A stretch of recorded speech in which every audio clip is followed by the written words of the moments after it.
Yapping in the yellow.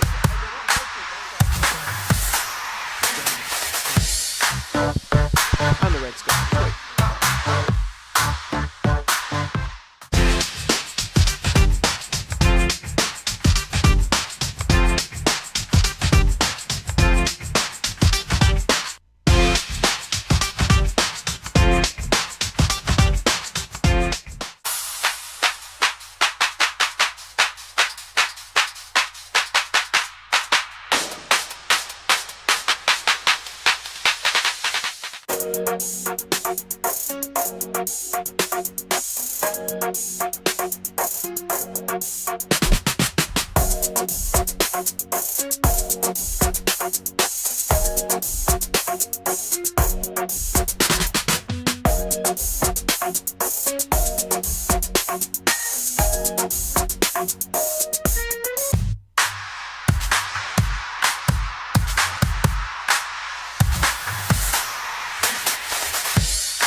Well, good evening wherever you are watching in Victoria, across the nation, or indeed around the world. Welcome to Darebin on what has been a bit of a drab Friday in the Northern Quarter, but welcome to Series Futsal, where your mood will be brightened, your weekend can kickstart itself early, and we have got quite the contest to kick off the evening. We are a week from the run-in starting, and the shift towards the season's conclusion is coming into consciousness for both of these teams. 1-0 and Fitzroy have had quite a bit of recent history between themselves. The title charge, one which the Tigers lead, is heating up as the weather cools towards winter. They are 7 sleeps from their penultimate roadblock in the chase. They lead the way, willing themselves to the top, and keeping their grip on pole position is imperative tonight. 1-0 no. Of all the times to get one over Fitzroy once again for the first time this year, this is it. It would be the first since that infamous FOS Cup final where they were victorious, one which has eluded them in the time and in the meetings with Fitzroy since. It could shift their pursuit of Melbourne Aku into one of quite a hot bit of placement. On quite this Friday, my name's Ethan Rigg, and I'm joined on commentary for the whole evening by the early kickoff as well with Mason Fitzgerald. Good evening, Mason. What a game we've got on our hands to open it up. Good evening, Ethan. It is first versus fourth in the first game of the evening. 1-0. We're just trying to cause an issue now too. And Jacobs linking up for the first time for them. Both of these teams really, there's quite a lot resting on tonight. Fitzroy can ensure they go in to an encounter with Victoria Lions at the top of the table. 1-0 showed a lot of grit in recent weeks, and they've just got themselves back into a top 3 picture. That being said too, they won't end the evening on the bottom if they fail to win, but it does open the door for them to drop out of 4th position, and it means that they do lose ground on Aku as well. So there's quite a bit on the line for both these teams. Yes, absolutely. Every game is a must-win for Fitzroy for the remainder of the season. And, you know, 1-0 are currently sitting 4th on 10 points and 5 points adrift from that coveted 3rd place that really the rest of the league is fighting for. So just getting anything from today would be a huge momentum boost for them, but we know how clinical and deadly the Fitzroy Tigers can be. They've beaten 1-0 on both other meetings this season. It took a late double from Niamh McClure the first time round. The second was quite more convincing for Jimmy Soufas and co. As they're in pursuit of the title, Frescalzo was quick to go to El Hayek, who kept a sharp wit and a sharp piece of footwork. Now 2 then turned into trouble. Diana Frescalzo unrelenting in her pursuit. Well, that was just absolutely silky from the reigning Golden Glove winner, Lara Hayek. 1-0, though they may be sitting fourth, are capable of just stunning results against the top 2. As we know, earlier in the season, they had that famous 3-3 draw, which is currently the difference maker between Fitzroy and Vic Lions, drawing 3-3 with Vic Lions. A 2-1 lead at halftime, but they retook the disadvantage down 3-2 with a late equalizer and took a big point off second place.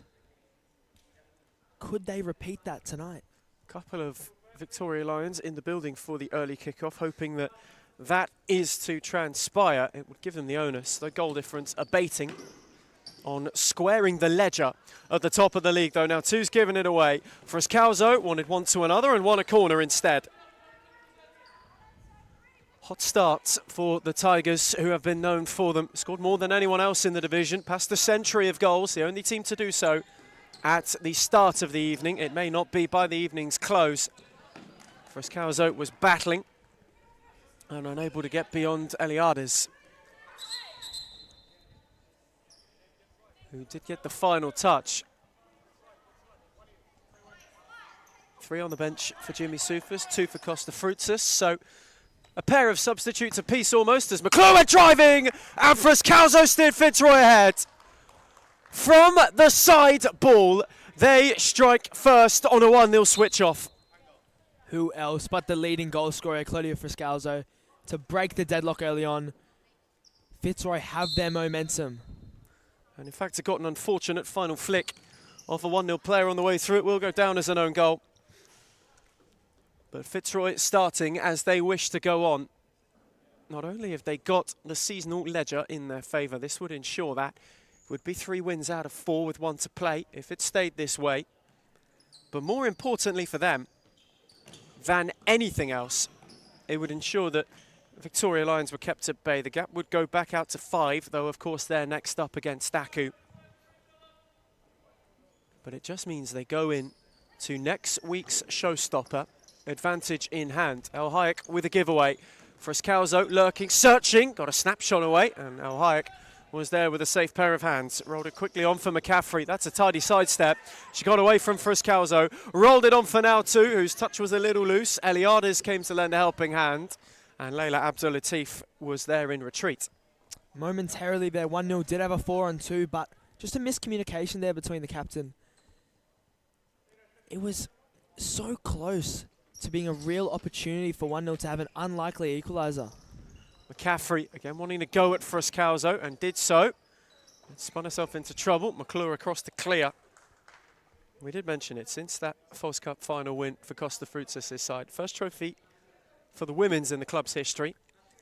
They are yet to beat Fitzroy in all their meetings this season.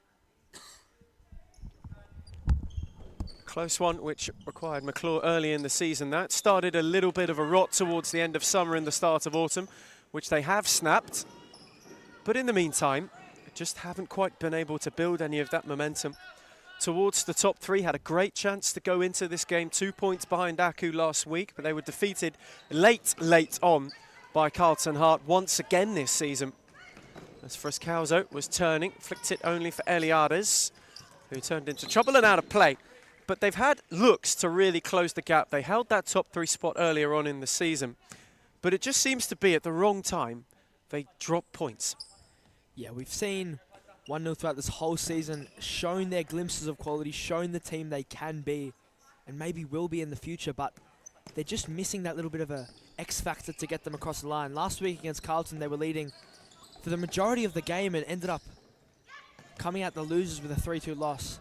And it's just frustrating, I can imagine, for Costa Fruits' side with all these near misses. Abdul-Latif for Frescalzo, who fired wide as Jacobs was sliding. Bit of intricacy from Fitzroy, who are in hot pursuit of their second.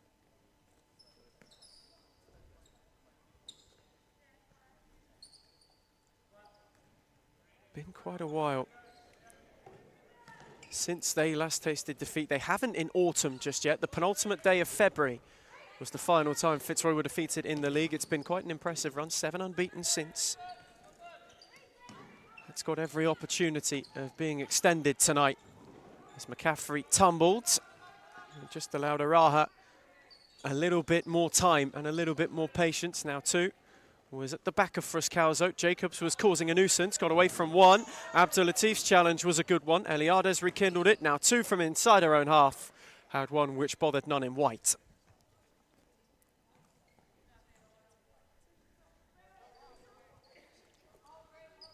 Quite a bit for both of these teams, resting on the outcome of the evening. Much maligned encounter, much anticipated encounter between these two. There's been the build-up in recent weeks. 1-0's reputation as a team to pick points off the two chasing the top, and the only team to do so this season, which is astonishing, outside of them doing it to each other.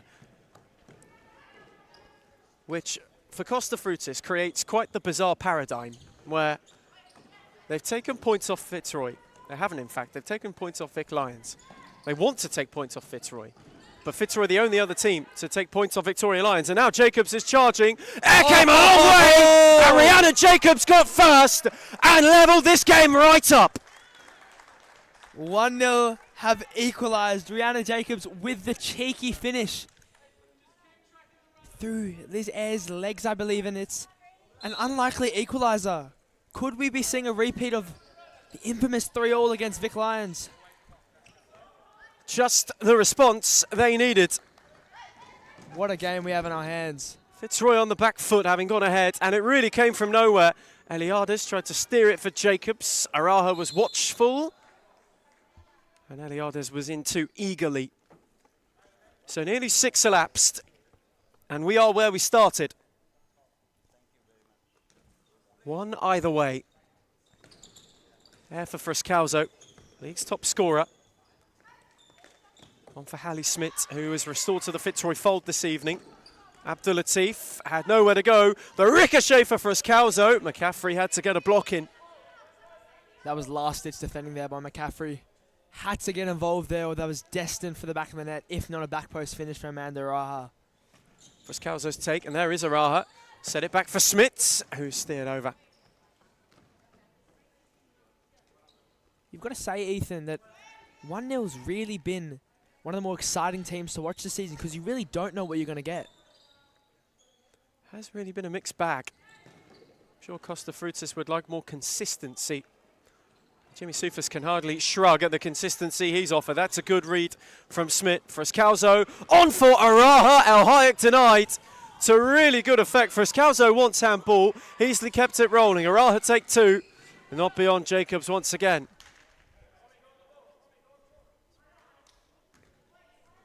There has been that uncertainty around 1-0 this season, sometimes to their entertainment, a lot of the time to their detriment. Easily for Araha! And it needed a tip from El Hayek. Bit of an awkward one there for Lara Hayek. Had to tip it over, but probably wasn't destined for the back of the net. Another save by Lara Hayek. And a better one at that. Fruscalzo and Jacobs entangled. That's a terrific challenge from the Fitzroy skipper.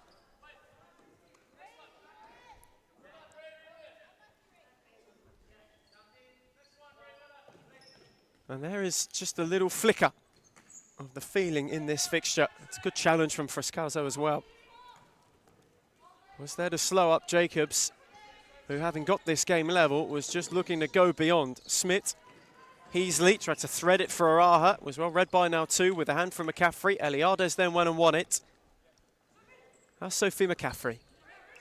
Now 2. Couldn't thread it for Jacobs. Hallie Smith rekindles it. Eliades in pursuit. Araha on for Smith again. Oh, lovely footwork and a lovely 1-2. And Fitzroy are in. Smith goes alone. El Hayek denies her. Eliades in ahead of Heasley. Now 2 anywhere will do. The ricochet, though, will benefit Jacobs, who has 2 to go around and has gone beyond the lot. But Fruscalzo, with a firm slide, concedes the corner. Defensive duties there by the top goal scorer. Two important interventions, both on Rihanna Jacobs. 1-0 are showing light here. Jacobs' corner. Air was uncertain. And maybe a fraction fortunate not to get a flick. 1-0 are just asking the question. Causing a bit of Fitzroy discomfort. Easily not beyond now two.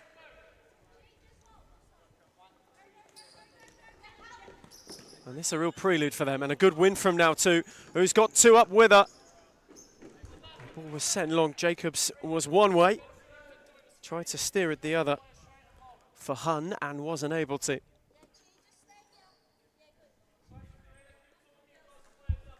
Costa Fruitas, Claudia Damasi, very vocal on the touchline. As per usual, Jimmy Soufis going over the tactics board at the moment with quite the trio who are sat on the bench: Claudia Frescalzo, Abdulatif and McClure. All of whom are awaiting reintroduction to twist this game the Tigers' way again. Now two again from inside her own half, and once more quite speculative.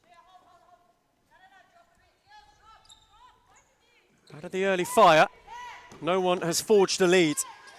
Fitzroy had it, then surrendered it. And now go about regaining that ground. McCaffrey with a good challenge and a firm clearance.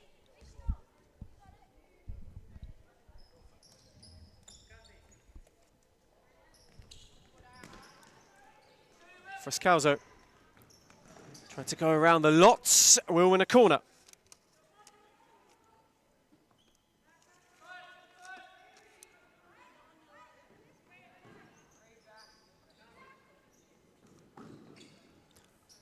Corner set for Araha, and they couldn't find a way. 1-0 have just done a good enough job at stifling out any danger since their equalizer. Diana Frescalzo wore it flush.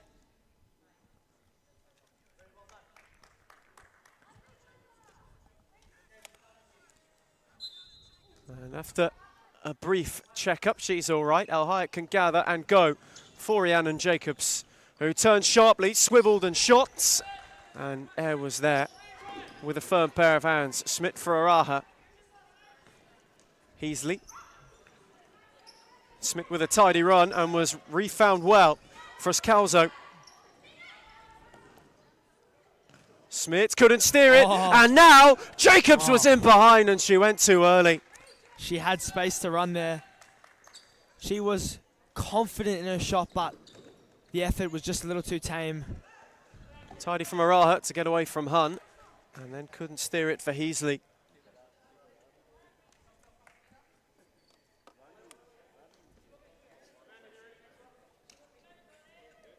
Not made about 1-0.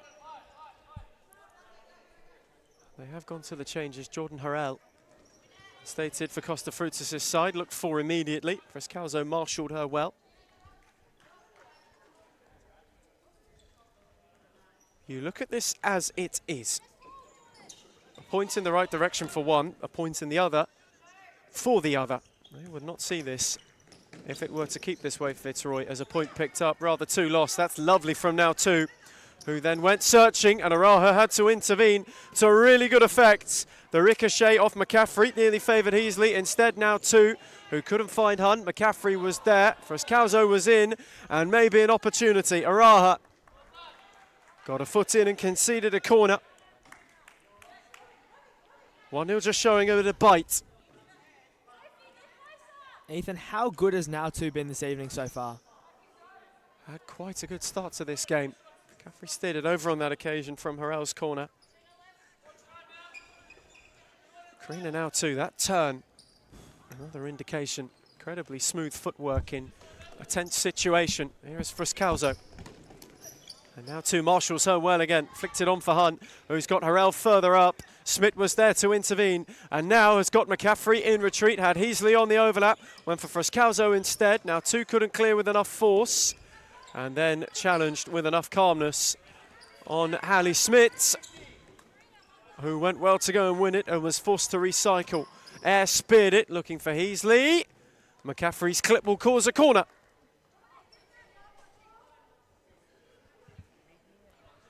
Halfway stage of the first half. Both have blinked once. No one's found a way since. Heasley for McClure. Smith, tidy. Heasley waited on for Escalzo. Hyatt got it right at the near post. Went for McCaffrey. Escalzo got a flick. Quick glance at the time. 10 to go in the half.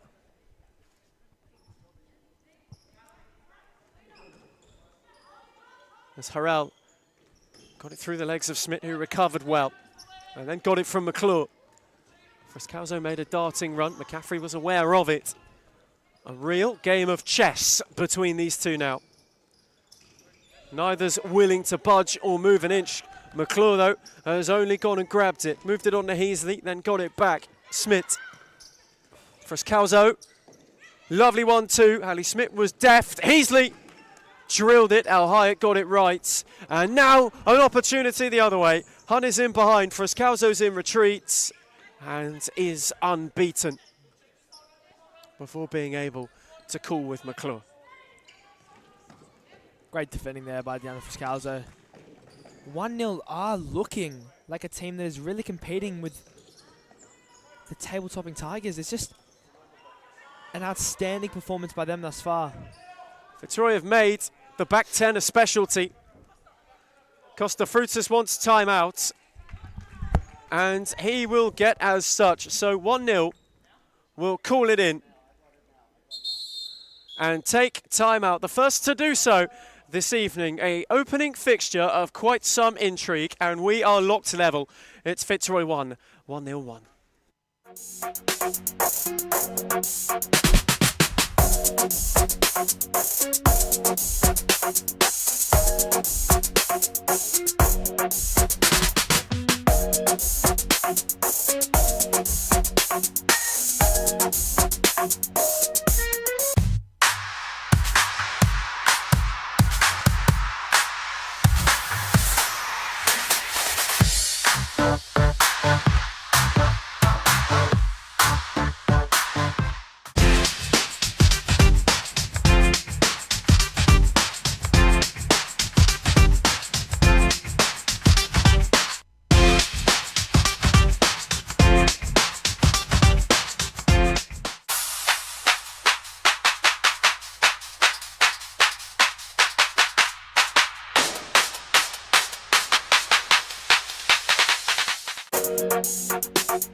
Returning from timeout for the first time, Costa Frutas issued it.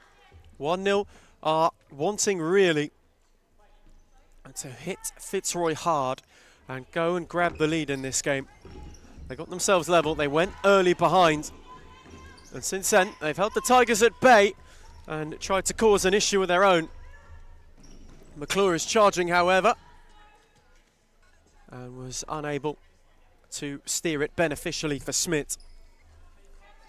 But this period of the half, however, certainly in recent weeks, they've made a habit of it this season, is where the league leaders have been oh so devastating. And the ricochet found Abdulatif for McClure.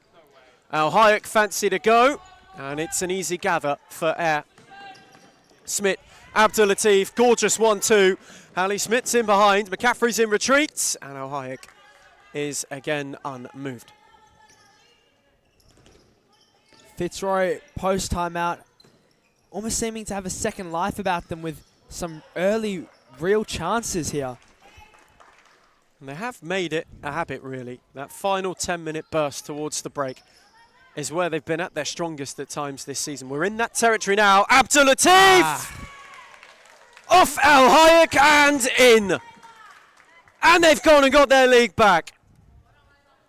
Abdulatif charged. The space opened up.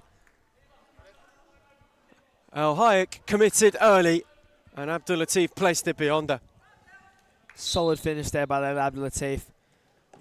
Not sure Lara Al Hayek will be too pleased with herself with the save, but alas, it was a great finish. McCaffrey looking for Jacobs, 1-0 looking for immediate reply, and they might get it, you know. What a block that is. That was very, very close there, Ethan. Now the Fitzroy protest is that it hit the post instead of Claudia Friscalzo. And there's quite the bit of confidence. And the corner to be taken by Rhiannon Jacobs. Fist for McCaffrey, who got in ahead of Abdulatif. Now too fancy to go. Worth an effort there by now too. Opened up for her. Was unable to steer it on target. And Abdulatif can't get beyond Jacobs. The two moments really of misfortune that are the changing point in this game so far.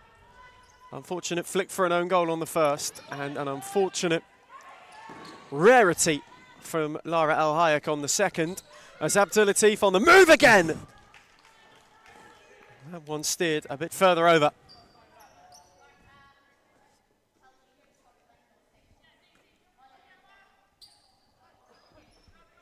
But at the moment, that is all they need, the league leaders.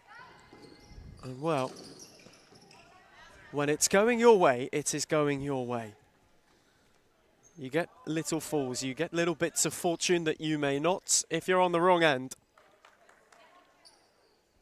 At the moment, Fitzroy are finding that the reality. 1-0 really not far out of this game. Eliades for McCaffrey, who had Friscalzo to go with and couldn't do so. And now Claudia Friscalzo is on the march! And Diana Friscalzo's there to steer it in. Fitzroy go back to front on a lightning break and have got themselves some breathing room. And for 1-0 there is some personal cost.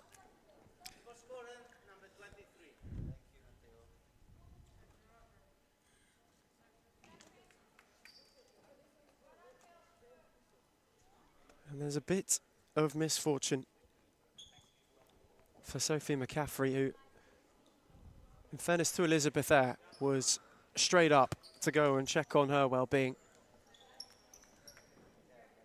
Just something in the way she landed about that fall. Just a bit of an awkward one there from Sophie McCaffrey. And she's had issues with injury, missed a big stretch at the back end of last year. It's not something you want to see for someone in not just 2025, but who's kicked on into this year as one of the league's brighter young talents. You hope it isn't serious. Araha's lurking. Al Hayek had to be committed to stifle out McClure. But Fitzroy have just found a way in the arm wrestle to break a bit of resistance. Abdulatif left it for Araha. Al Hayek was alert. And this time rattled the railing. Got a feeling, Ethan, that attempt would be a little bit closer than the first. Just unfortunate for the piece of metal wire sticking down from the roof. Could certainly be more challenging for Scalzo, and Abdulatif that time steered a bit of a way over. But as it stands for Fitzroy, it's so far so good. A little bit of a moment and a little bit of a wrestle. As Hun on for Jacobs, who just wasn't able to get it under. But again, we mentioned, it's two bits of 1-0 misfortune as well. The own goal and just the way through Al Hayek. This game could have a different outlook. Really could. Just almost a night of worry for 1-0. Two defensive errors, you could say, and then an injury from McCaffrey. And now a counter for Scalzo lurking, and Araha at the back post. Now two got the challenge in, but Fitzroy are running riot. Fitzroy's third after the timeout and fourth of the evening. They've retaken control of this game, and I just don't see a way back for 1-0. 1-0's timeout was taken in confidence, but Araha Friscalzo was looking to make it 5. And Hun was on hand to clear.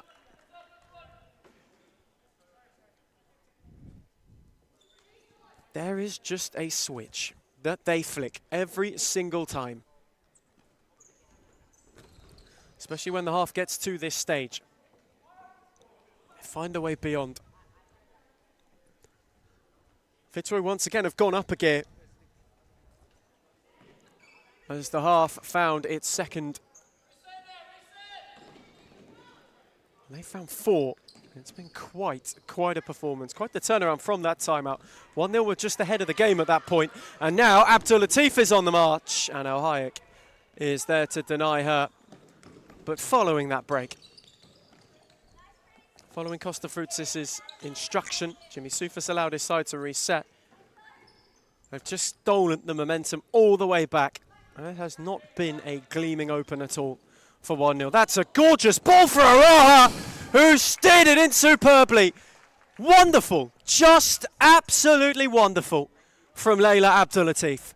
And Araha was on hand, the run was timed terrifically, and the finish was oh so cool. What an assist from the leading assister of this season, Leila Abdulatif. Excellent ball there to Amanda Araha, and the finish was just as good. And now Abdulatif fancies one of her own. Frascalzo took over. And Claudia Frascalzo on the march. Now 2 left, 1 in. Fitzroy free kick.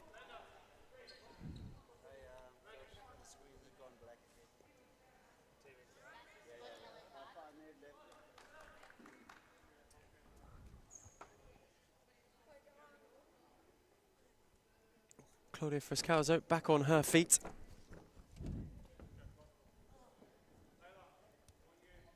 Seemingly all right. Are we about to see a Jimmy Sufas set-piece special? Araha oval it. Abdulatif was hand-picked to hold the back post and to dart as Araha! Oh my word! The ricochet found the roof. Unbelievable. Absolutely unbelievable. Abdulatif charged across. Maybe that's not how it was envisioned, but for Fitzroy, they will not care a bit how it came off. What a thunderous strike there from Amanda Araha. Just continuously adding to her tally for the evening. What a night she's having. Unbelievable set piece. Heasley wanted Araha. Eliades came across. 5 to half time in Darabin. And well, the first 10 minutes were tumultuous, and the 5 that followed have been a formality, really. The league leaders have gone up a gear and are setting a truly frightening lap time. Heasley's charging, steered it on for Smith, who shifted.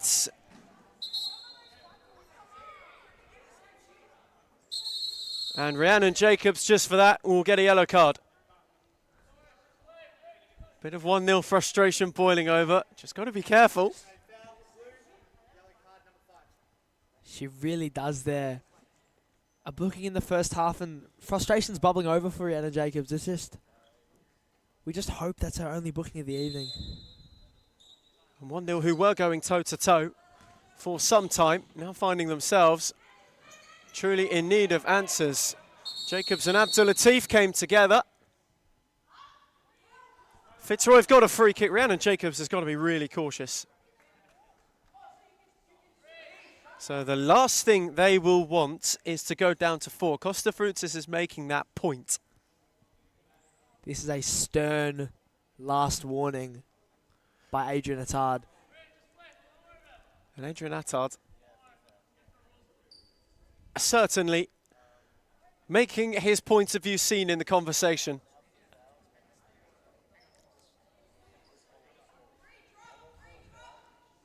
And discussion between 2 officials. You get the feeling there is to be probably no more conversement for Rhiannon Jacobs tonight.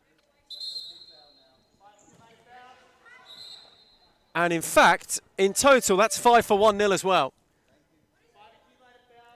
So it goes from bad to worse. Just under 5 left in the first half here. This will get really embarrassing if 1-0 can't calm their heads. It's a good read from Hunt. If you're Costa Fruitus at the moment, you cannot believe what you're seeing, surely. There's just a real devulsion as Jacobs is charging, wanted a foul. Her and Heasley entangled, and there will be one rolling, just for a little leg dangle.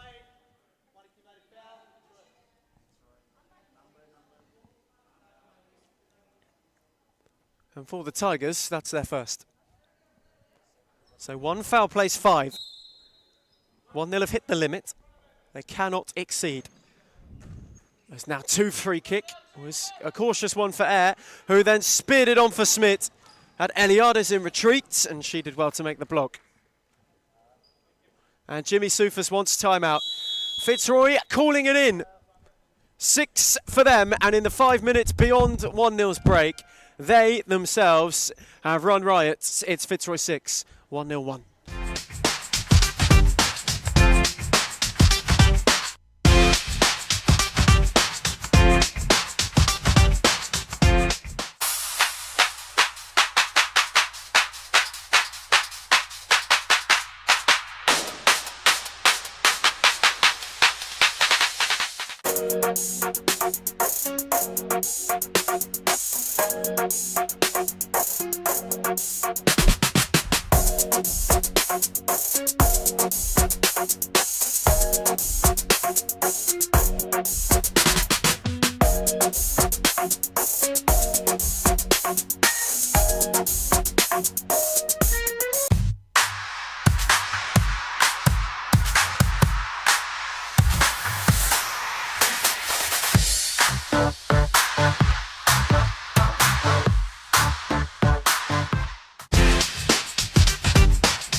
We return from timeout. Fitzroy in a 5-minute flurry have added 5. And we're searching for a 6th in that time period. And we're searching for a 7th overall. Smith set it on for Araha. A ricochet off Eliades, kept alive. Smith once more. McClure couldn't get beyond now too. Heasley. Araha nearly sailed short. Eliades was on the charge.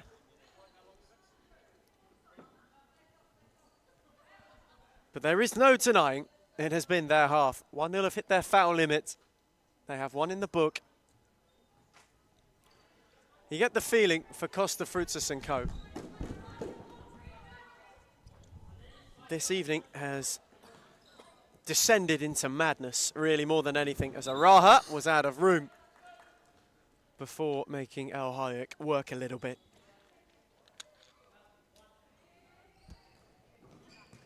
Speared on Heasley for Hun. And now McClure, who picked her pocket, has Smith up with her. Fitzroy can go once more. Hallie Smith had a go and wins a corner.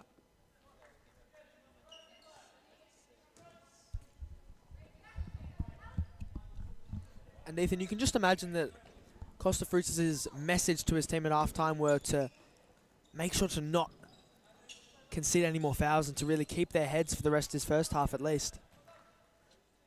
They cannot afford to commit another foul. They are already on the limit. There really is no margin for error.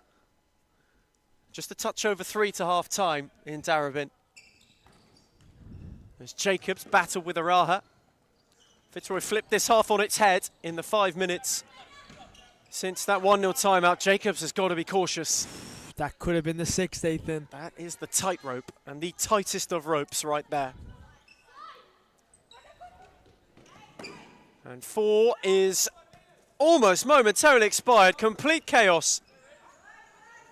As now Hun could lead a counter. It'll trickle back for her. Everybody switched off. Could have been encroachment from Rhiannon Jacobs. Fitzroy could have exceeded 4. Adrian Attard let it play out. As Hunt couldn't hook it for Jacobs. Smith, Heasley. Hunt intervened before it found Araha. McClure then cut out Eliades' ball. And Al Hayek is the beneficiary. Two-time Golden Glove winner. Made the move to 1-0 at the start of the new year. Was wanting to be in a podium charge. They still are, though this is not going the way they want at this moment in time. Rhiannon Jacobs is out of room.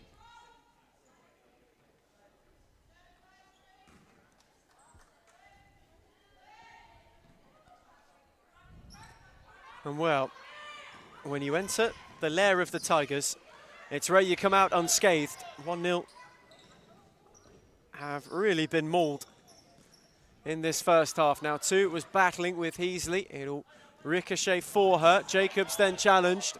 And now Karina now two's got an opportunity. Oh, wow. Away from McClure.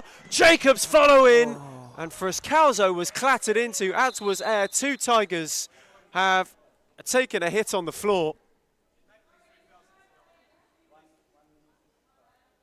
This might be some of the most physical, foul-free futsal I've seen from 1-0 this season. I think the phrase firm comes to mind.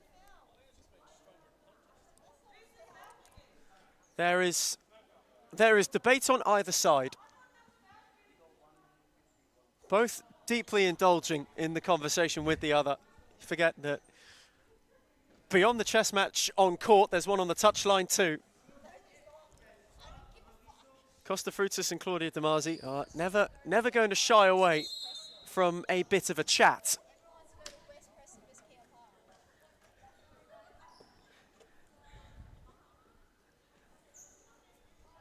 In the meantime, 1-0 were rather wasteful. There's Araha. On for McClure, whose touch was far too heavy to go around Hunt.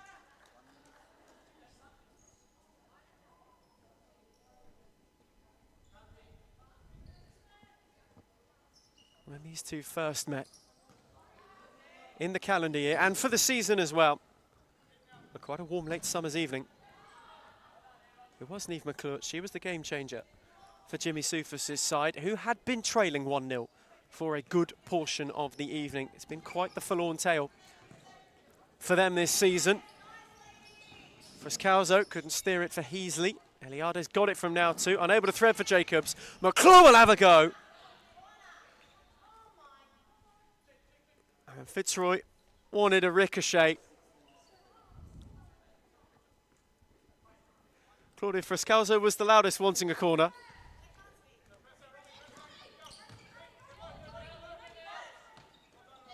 Tigers are without one, and Frascalzo will be on the charge. Al Hayek will deny it. They'll get a corner this time.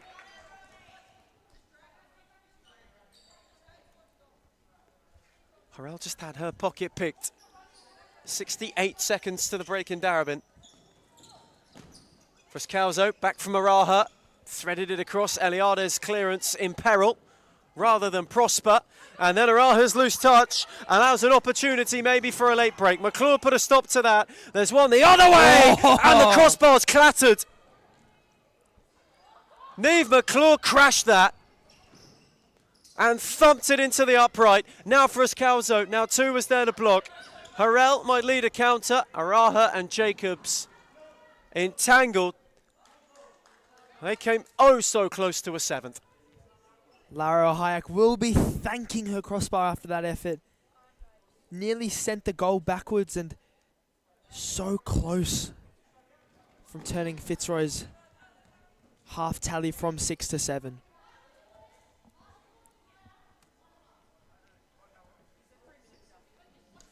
The Tigers have been imperious. That league leading ledger looks as though it is going to head into really the penultimate piece of the title picture. Both in the foreground. Both know they have to get the job done tonight before they can look at one another.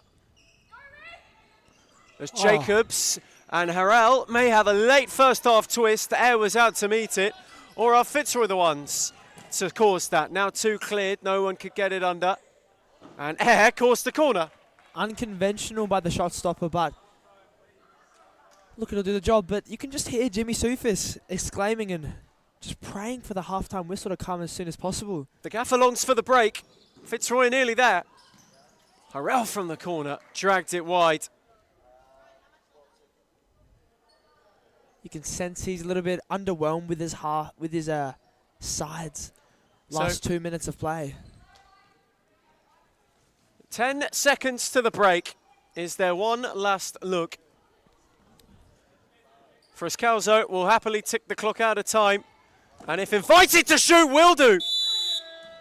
Al Hayek's palm, no time for a corner. 1-0 entered the Fitzroy fire and have got themselves a little bit charred by the break in Darebin. It's Fitzroy 6, 1-0, 1.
We return from half-time. A first half of real Fitzroy fury. It was the 5 between 10 and 5 that really got them towards where they want to be, towards where they are in this game. It was 1-1 at the first time out. The next time everyone was reined in with a touch under 5 to go, it was 6-1 where it stayed for the half's remainder. That is how quickly this team can flick the switch, and that is how quickly this team are able to turn fortunes, are able to turn fixtures on its head. And at this point in time as well, beyond all of the narratives of the evening, Mason Fitzgerald, they're going 5 clear at the top of the table. Yes, this is almost a bogey team within the league 1-0, and it's just a very important Fitzroy win as they are coming up against that mighty fixture against the Victoria Lions. It's really a must-win game, that one against Vic Lions. Whichever team win it really go back into the driver's seat, and if Fitzroy win it, the league is in their hands. If they were to win that, it would be a 5-point barrier, which what it is at the moment, only because the Lions haven't taken to court yet tonight. They are up next against Melbourne Aku, a fixture which we didn't get to see one of the first few times round, though we will get to see in its full entirety tonight. Northcote and Hart will close the show, but for now, Abdul Latif is putting on a show, and Al Hayek had to be there to deny it. McCaffrey clipped it, gave Eliades one to chase. Frascalzo in retreat was on pole position to go and win it. That was dazzling feat there by Leila Abdul Latif. She has really shown a new level of consistency with her technical ability this season. A real figure in the mighty Fitzroy, who are now top, assuming nothing changes by 5 points. And at the moment, the league's leading assister. No one set up more, and you saw that at its brilliant best in the first half. Just a thread for Araha, and here is Frascalzo. No one has scored more. Again, those two link up. It was set back for Smith, who fancied a drive. Two are queuing up. Neither could get a poke, nor could it find the corner. Effort just dragged wide there by Smith. It was a powerful strike, but just didn't quite have the accuracy to bury that into the bottom corner for Fitzroy's 7th of the evening. Or pick out one of two Frascalzos, who were really just queuing up to give it the finishing touch. 1-0.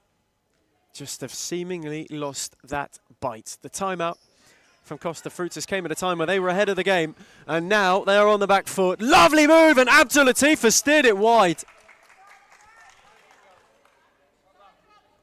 You'd put your house on it, Ethan. An uncharacteristic miss there by Leila Abdul Latif, and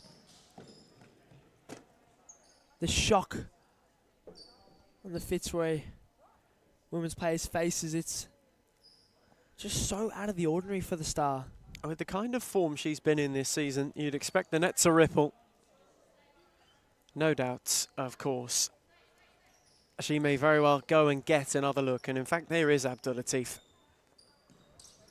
Again, went to thread it for Frascalzo. Eliades was across to intervene.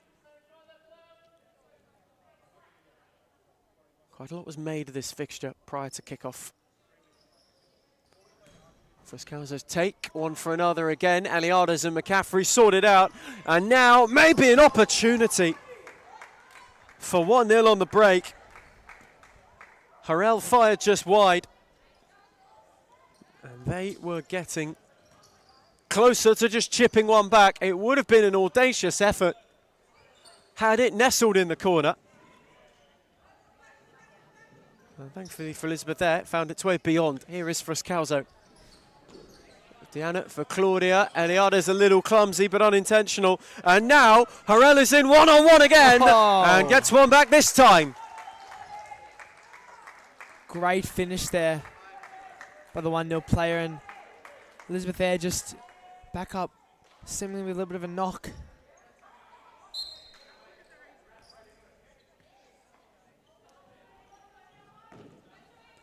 And that's, you don't want to say it's the door opener, but they are within 4. They've chipped one back. Luck was road at times. The 1-0 have just found a little bit of something. Smith, Frascalzo, wide. Smart set. And all it needed was the steer for the corner. Could it galvanise 1-0 to go and get one more, just to make things a little bit uncomfy? Smith swivelling, Abdulatif couldn't get a clean connection. And Al Hayek fancied another long ranger. Not the first time tonight. As Smith was sauntering through, now 2 was there at the expense of a corner. Now 2 once again doing the dirty work for 1-0, keeping them within somewhat touching distance of this game and just focusing on keeping it respectable. Frascalzo, Al Hayek had to dive. Claudia Frascalzo again was lurking, and Karina now too was there to dive in and deny once more.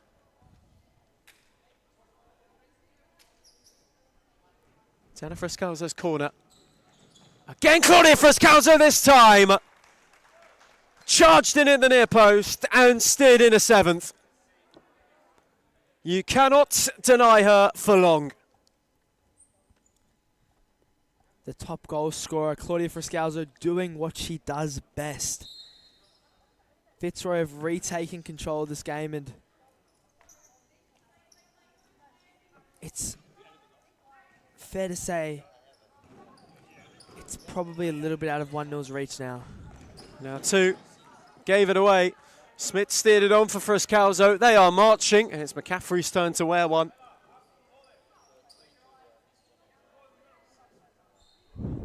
And so their attention can turn towards next week, towards essentially a title 6-pointer.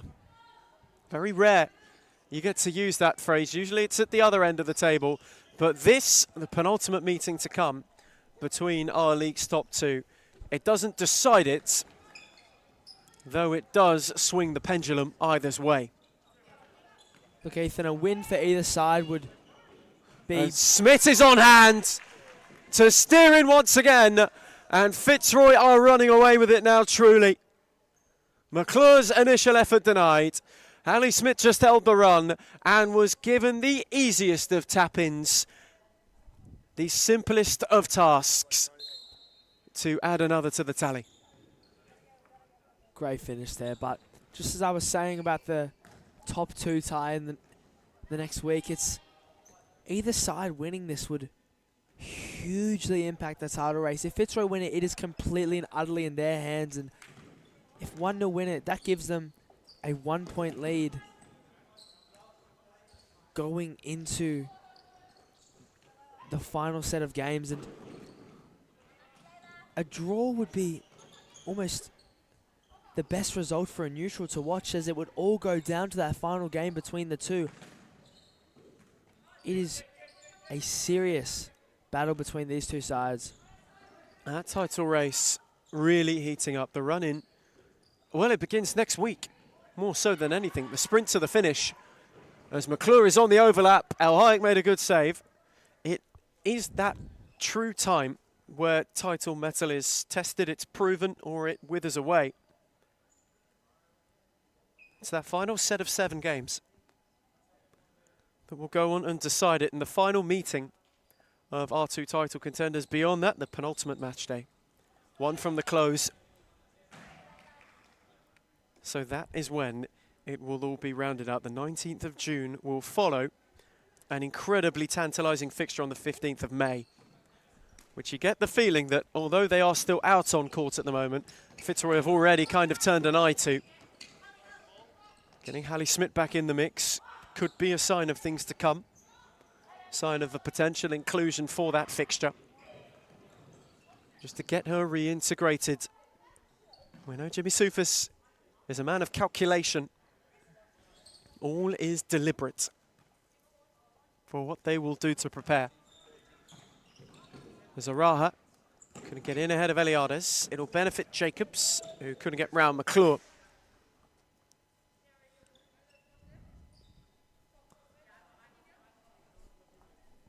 I mean, what a narrative we've had this season play out. What a title race we have got. Two who have been going toe-to-toe from the off.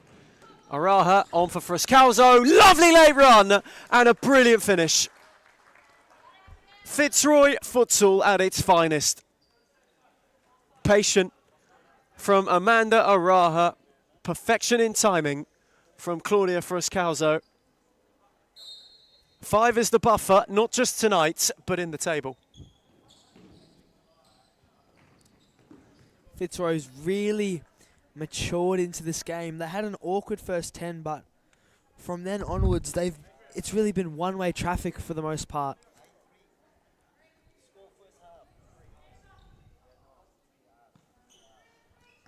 And Jimmy Soufis just asking the question down on the touchline.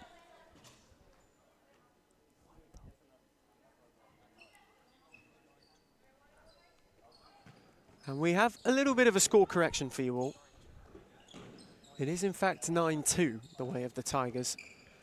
1-0 did find the net early in the second half, though they have not found it a third. Fitzroy did on that occasion. It was Neve McClure's effort that might have been accidentally chalked the other way. Here is Smith, who's away from Jacobs. Had the runners arriving and then drilled it low at the near post. Went on her own, unsuccessfully so.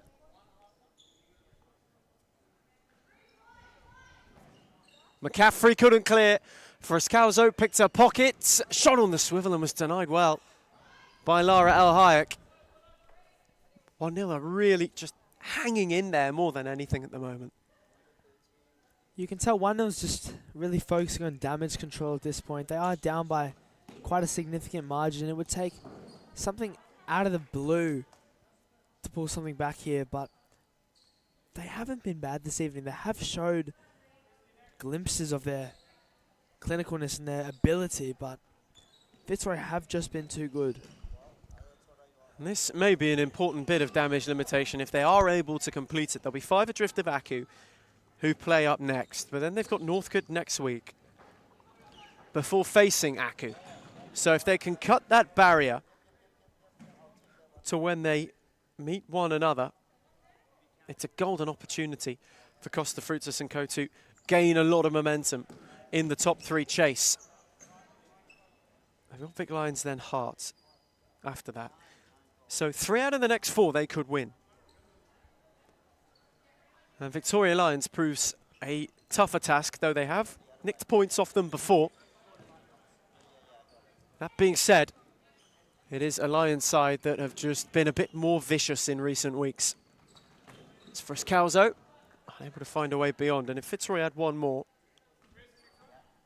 they are to hit double digits once again this season. It'll be the 3rd time in 4 weeks that they will have done so. Oh. Lovely move from Jacobs, however, and she steered her effort over. There is just still a little bit of warning about 1-0.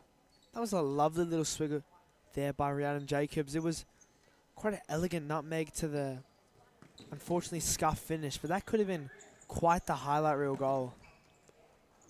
And Jacobs is lurking again. She'll keep this one alive. Araha's in retreat, set it back for now too.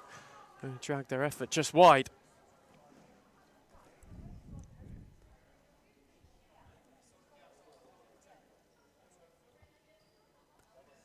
Now there's just the other question being asked, and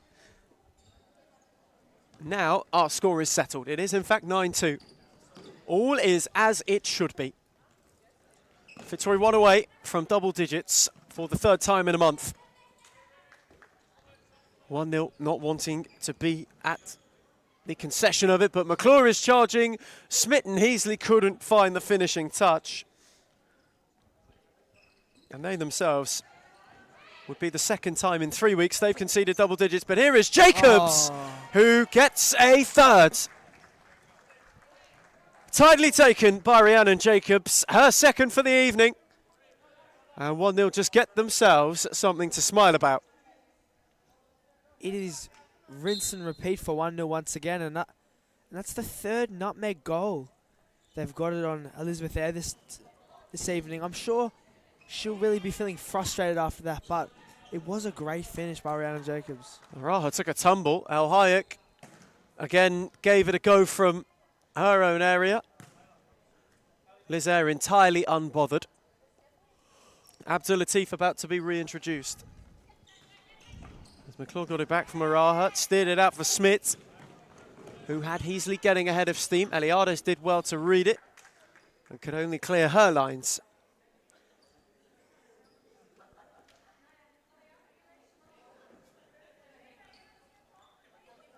Quite the introduction and reintroduction to the Fitzroy fold for Hallie Smith this evening.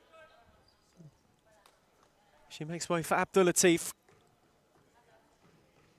You get the feeling, though, she could be included next week. It would not be out of the realm of possibility. Important game, a lot on the line. Same could be said for 1-0. Tonight is not one where they can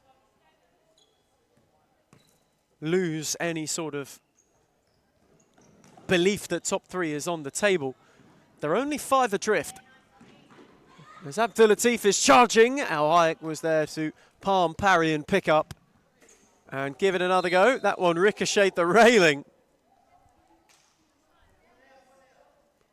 Elizabeth Eyre with an uncomfy catch, though had there been a blunder, it wouldn't have mattered.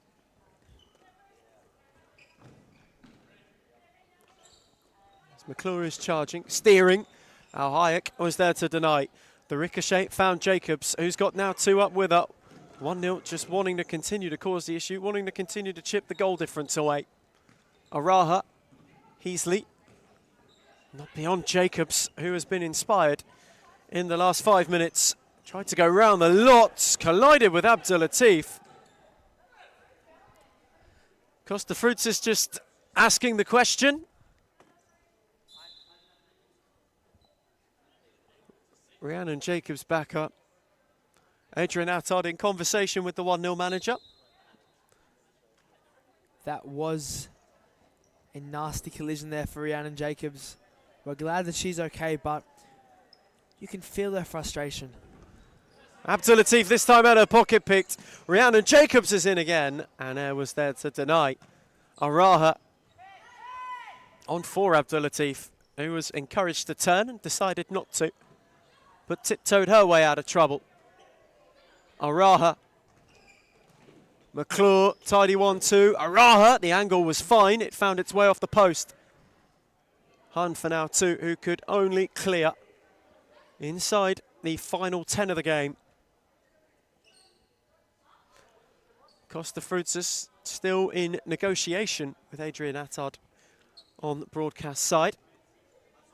Both happy to converse about that challenge in great depth and great length. That's a good challenge from McCaffrey. He threaded it on for Jacobs. McClure had her pinned. And Jacobs went around 1, went around 2, and wins a free kick. Rhiannon Jacobs has been on fire tonight, Ethan. Nutmeg after nutmeg, creating chances. She has 3, but it could be 5. Rhiannon Jacobs posing the question of further reprimand. Costa Fruits and Claudia Damasi also showcasing, maybe with a bit of exaggeration, what went on. Either way, Karina now 2's got a free kick. And the ball has done its job. 1-0 have a corner.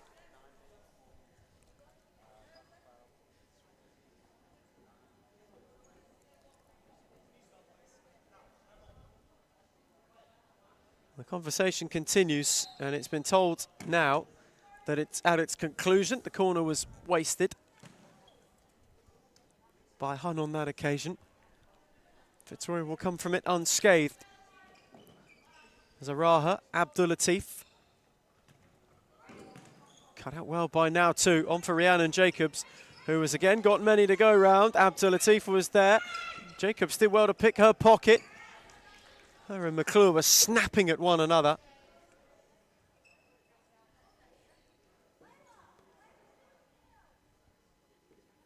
And Rhiannon Jacobs has just got a bit between the teeth at the moment. Costa Fruitus.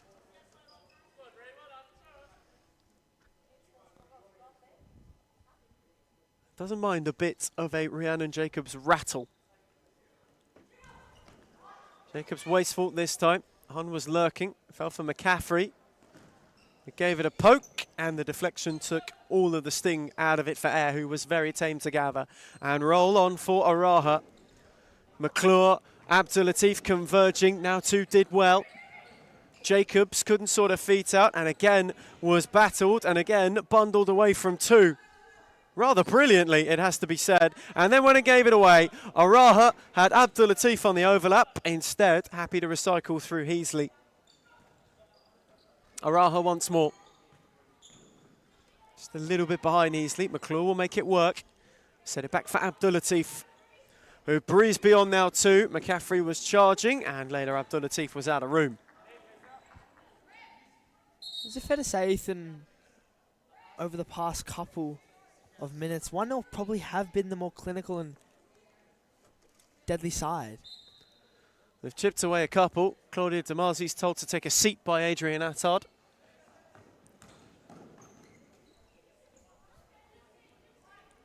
And where Fitzroy had their fury at the end of the half, at the start of the second, as that's, well, clipped by Abdul-Latif. On for McClure, who threaded for Heasley. Abdul-Latif, oh, brilliant. Just beautiful. A sweeping symphony of a goal. Finely tuned. A 10-piece orchestra for the league leaders.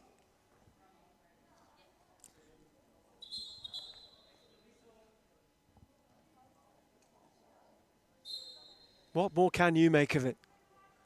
It's just beautiful.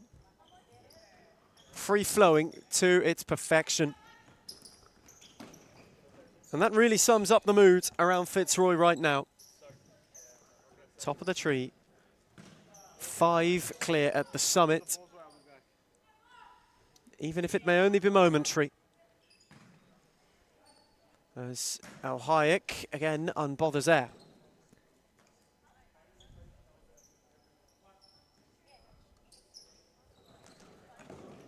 Well, what a performance from the table-topping Tigers this evening. As Frescalzo on the charge, Jacobs dived in. Now 2 was there to clear, and Hun fancied to go from her own half.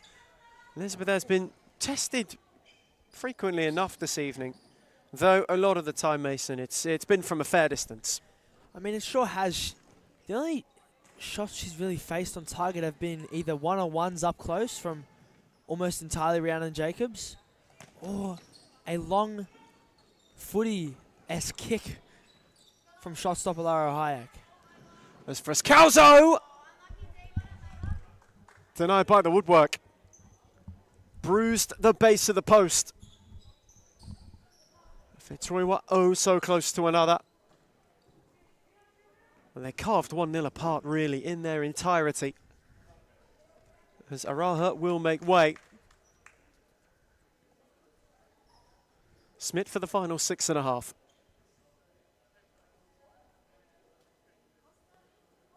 Vic Lions, Aku to follow.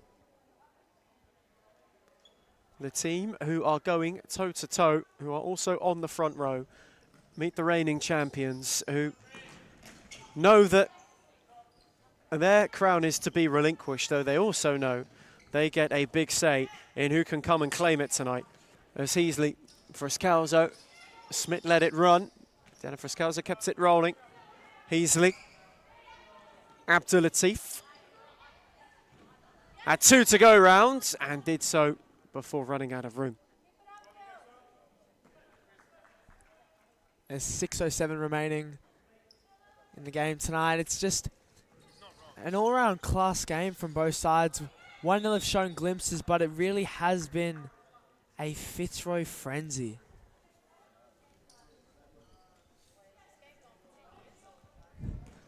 Now Two's free kick sent surgingly. Jacobs plucked it, gave it away to Heasley.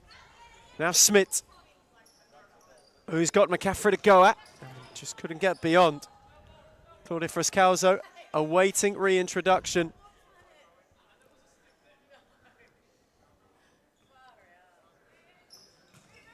McCaffrey's side ball. Frescalzo in ahead of Jacobs. It'll be Heasley who makes way.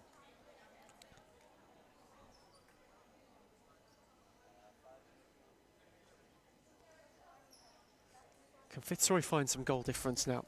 Just give them a bit of a boost. McCaffrey got under it. And every time it goes up there, I mean, we lost a couple on Sunday, which we had to go and retreat.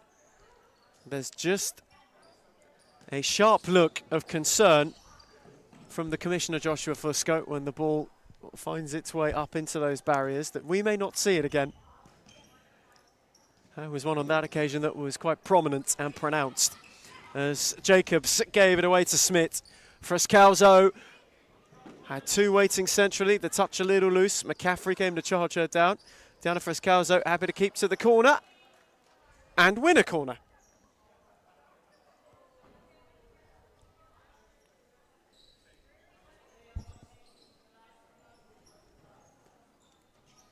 Frescalzo's take, Smith steered across. Needed a ricochet at the near post.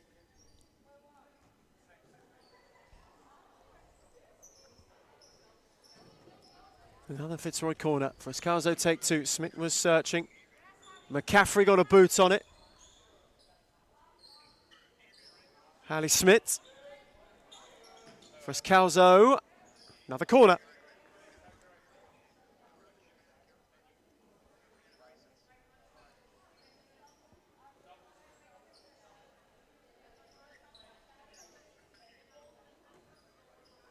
A succession of set pieces for the leaders. Abdulatif, Frescalzo.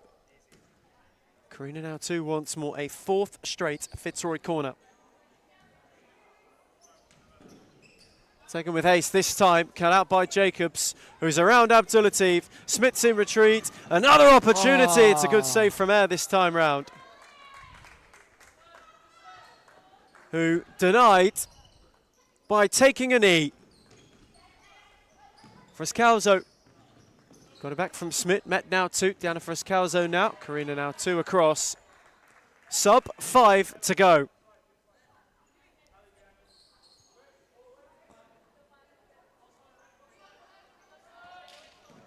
Abdulatif's take bundled its way under Al Hayek. Jacobs got it from McCaffrey. Rhiannon Jacobs on the charge. 1-0 with another late look. They'll get a corner. Rhiannon Jacobs has really been the light of 1-0 tonight, showing her attacking dominance throughout the game, and I believe she's got 3 goals this evening, and she's looking for more. She has been a beam of positivity in a otherwise underwhelming night with 1-0. Two was there to meet from Jacobs' corner. Wasn't able to steer it goalward. And they've held Fitzroy at bay from an 11th for a bit. Given away to McCaffrey, who couldn't get beyond Abdulatif. She's happy to let it trickle out of play.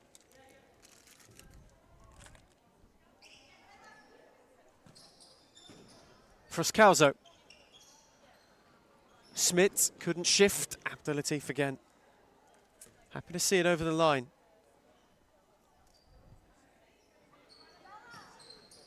Frescalzo. Smith steered it. Frescalzo took it firmly. Diana for Claudia, lovely return. Smith took a tumble. McCaffrey nearly steered it into her own net. Al Hayek fancies another go. And Air will be there to gather. Abdulatif will take a breather, and McClure will be found with immediacy. Moved it on for Smith, who got around McCaffrey and steered it for McClure. That's a top save from Al Hayek. And Jimmy Soufas wants timeout. Just under 4 to go then. Fitzroy call them in. As we go to timeout, under 4 from the close. Fitzroy 10, 1-0 3.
Fitzroy timeout then.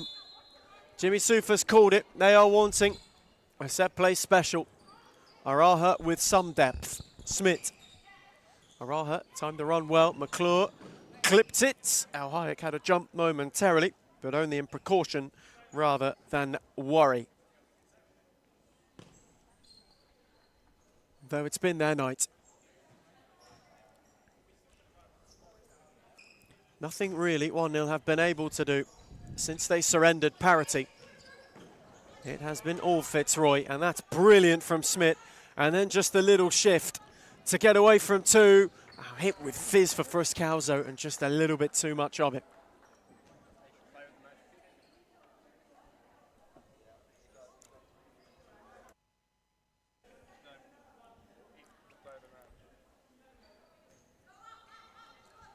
McCaffrey.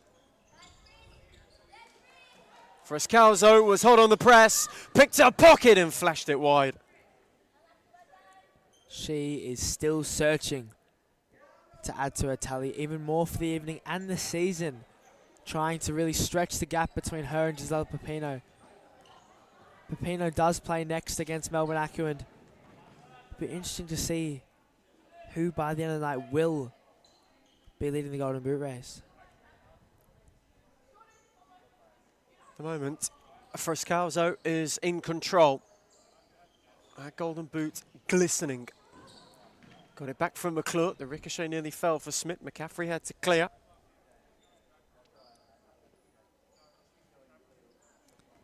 Bit of attention can be turned to next up.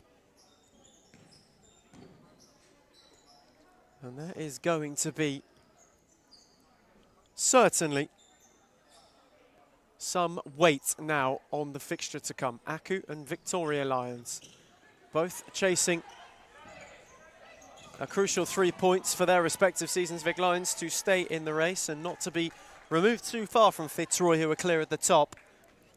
But for Melbourne Aku, the reigning champions, who are a little bit crestfallen, they can at least, potentially, Mason, throw a spanner in the title works.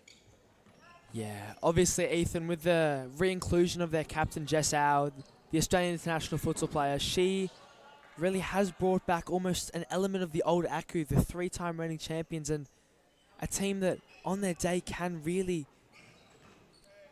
beat or get points off anybody. We saw last week against Fitzroy, at one point it was 2-2 and, pardon me, 4-2, and it's fair to say... How's your touch, Mason?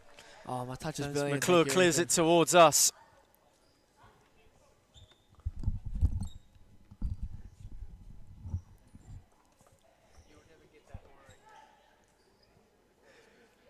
We're never too far from danger in the commentary box. McClure's clearance. A bit of a touch tester for Mason Fitzgerald. Pass with flying colours, to be fair. As now 2 tried to tiptoe. Couldn't find its way to Jacobs. Out for McCaffrey again. Araha was in retreat of her. A flick over for Frescalzo, who will let it trickle out of play. I had to display a little bit of a Jogger Benito there, Ethan, but what a game we've had, really. Start to finish, it's been almost end to end. Both teams have had their chances, but Fitzroy just showing their quality a little bit more. Plenty of Jogger Benito from the Tigers this evening. As Jacobs picks Smith's pocket, is there one last little look for 1-0. A little deliberation over what is to be given. That is a golden opportunity to get one back late on missed.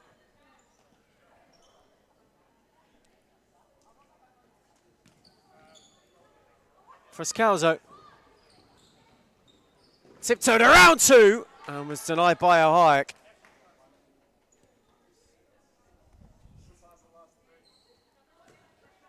.91 seconds to the close.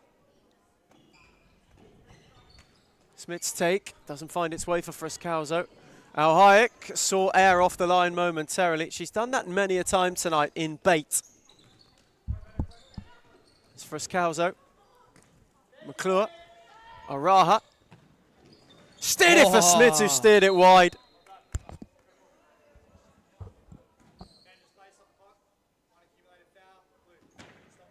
And a rolling foul for 1-0 for good measure. That was desperately close to another gorgeous move. Meeting a gorgeous finish. And that has really been the tone they've set this evening. It's not just been a win, it's been a win in style. Sometimes you merely have to get the job done. But tonight's been a night where, certainly in the 5 either side of half-time, Fitzroy have had some fun.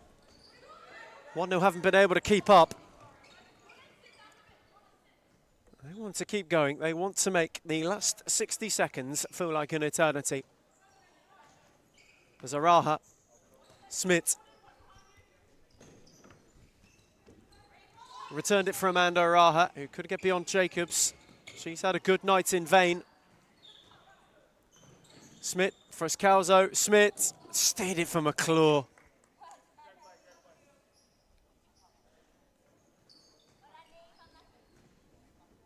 He was that close to a finishing touch, and that close, really, to the cherry on top of a very sweet evening. It sure has been a sweet evening for Fitzroy, Ethan. Scoring 10 against this 1-0 side is no easy feat. They are maybe not necessarily high up the table, not being in that coveted top 3, but their 4th place has come with respectable results across the board. They have shown that they can beat sides. And it's just really been a season of almost for 1-0. I rolled it on for now too. The seconds tick down. The focus turns to the challengers. The leaders have done their bit. They ensure that they go in to a title tussle with some tangibility in a week's time, with the league lead firmly in their grasp. Ohayek with one last look. It's been Fitzroy's night. Quite a sweet one for them. 1-0 haven't been able to quite go with them. The Tigers with fury and finesse. March 5 clear for the time being. They will go top into a true 6 points at next week. Full time in Darabin. Fitzroy 10, 1-0 3.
The evening's second installation, and well, we've seen the leaders, and now we will see those longing to be back there. Knowing they get a look a week from now, they cannot forget the challenge in front of them, hunting as a pride, playing with their pride. Not a point dropped since they surrendered the summit. They know perfection is the minimum before they meet their adversary. Aku, understanding their term is ending, are putting the tension to the side and playing with a bit of a freedom again, as we've seen in recent weeks, the kind fitting three-time champions. They can still have their say in the race for who will claim their crown and can themselves still take control of their own destiny of a top three finish. 3 points for them puts them 8 clear. 3 for Victoria Lions, puts them 2 behind the Tigers for whence they meet next week. Aku have got an early corner, however, and Mason Fitzgerald are looking to cause an early issue.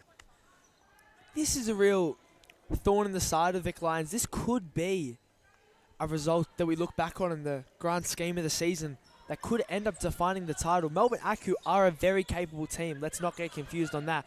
And with their recent re-addition, you could say, of their captain Jessau, who is just getting ready to come on soon and is officially in the squad list tonight for only the 4th time this season, I believe. It is a reignited Melbourne Aku side, but Vic Lions do have the quality, as we know. Aisha Atik is between the sticks once again for Melbourne Aku. Her first game in about 4 match weeks, and it's great to see the 9-time Golden Glove winner back in between the sticks, a seasoned veteran of Women's Series Futsal. Only 6 available for Gnomes Langham this evening. But what a 6 it is. Allerton, Easthope, Pepino, Kirsty Grange and Natalia Goja all named, and there's a new look to Gisela Pepino as well, sporting a purple headband in celebration of Female Football Week, which we have just entered, celebrating all of those around the game. It's great to see our game expand between genders, you know, how far it's come in the recent years and how we still have ways to go, but it's just improving season by season. And this, perhaps, a real showcase and a real pinnacle of the plethora of talent that this league and this game has to offer. As Kirsty's in retreat, clears in arrears of Giuliani. Not only is Jessau going to come from the bench, Sophie Williams is back in the team as well for QEMU. So a couple of title-winning members in and amongst the squad, an important part of the spine. Annabelle Mergianos as well back in the matchday squad. He's got quite the mix tonight. And it's one which, coming up against 6, he wouldn't mind having. There's a few names in there. There's Giuliani. Cuts out Granger's ball down the line. But for Victoria Lions, this could really be an audition for next week. They know how important it is. They know they must get the job done this evening too, if they are to stay within touching distance of Fitzroy. Now is not the time when on the trek up Everest to start slowing your speed.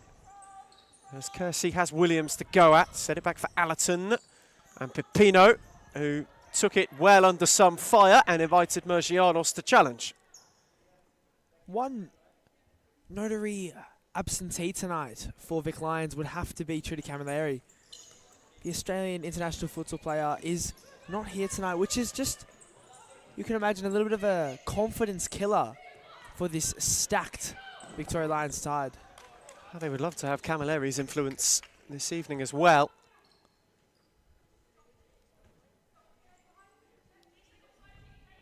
Though there would be an opportunity to further build the chemistry she's been boosting over time. I just started to grow into the setup of this side. It started to grow into one of their more integral pieces. There's East Hope, flings long for Kersey, who took it down tidily. Williams was quick to go and challenge. Creates quite the prospect this evening, though, for this Lions side. They know what they must do. It is quite simple. 3 points is all that can be taken. Otherwise, the challenge is deepened. They do have a pair of fixtures against Fitzroy now until the season is over, but you cannot risk reliance on just that. As Pipino couldn't connect, Shimizu benefited, rolled it on for Giuliani, who was unable to get away from Gisela Pipino, who got the return from East Hope. Fancy to go at Giuliani, who got a challenge in.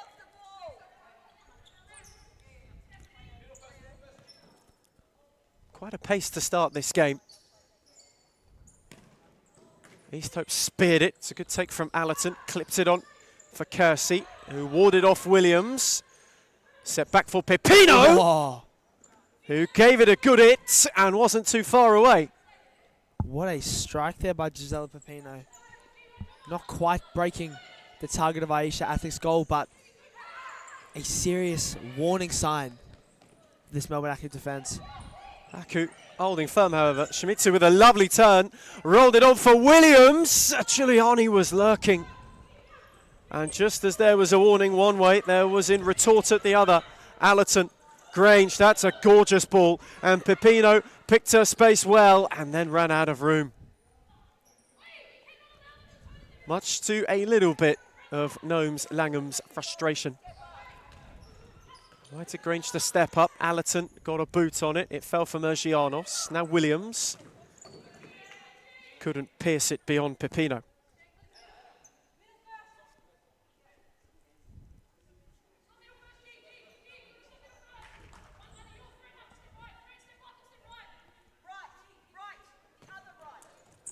Victoria Lions just looking for a gear. Oh, lovely wow. ball from Shimizu. Mergianos is in behind, and East Hope is there to deny. Allerton had to clear. They were carved wide open momentarily and needed the Australian international to keep things level. A incredibly necessary save there by Sarah East Hope. The youngster Annabelle Mergianos ever so close to breaking the deadlock for tonight. And Melbourne Active have started very strong, especially without Jess Howe on the pitch yet. Quite a quick Aku start. Williams, Giuliani, gathered by East Hope, who was quick to set it on for Pipino. Allerton had Grange one way and threaded it on, but with too much force.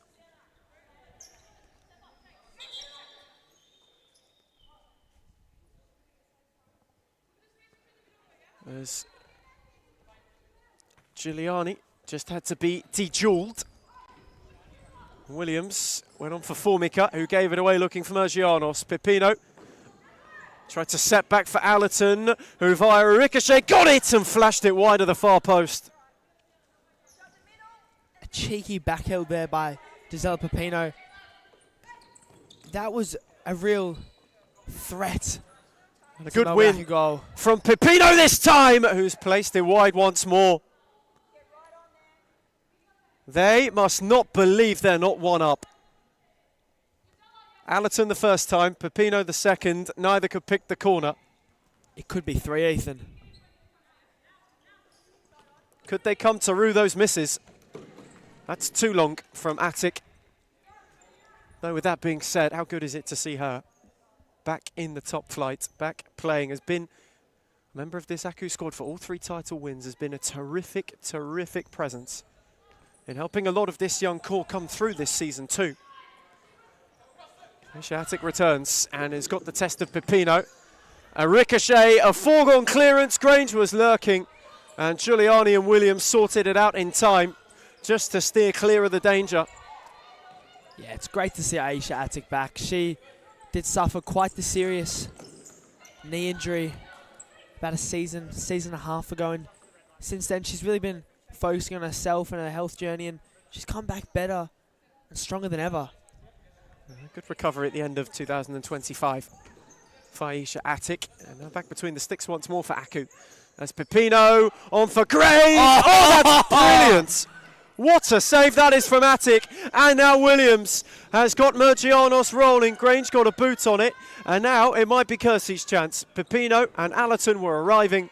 She checked back for Mergianos. What a save that was. That is unbelievable. Pepino now. Placed back for Allerton. Victoria Lions wanting to cause the issue. Having to be patient. Gisela Pepino. Got it back from Grange. Just wanting to draw Formica out of shape. Gnomes Langham encouraging them to keep the ball. Kersey had to lunge, which invited Mergianos. Couldn't steer it for Giuliani.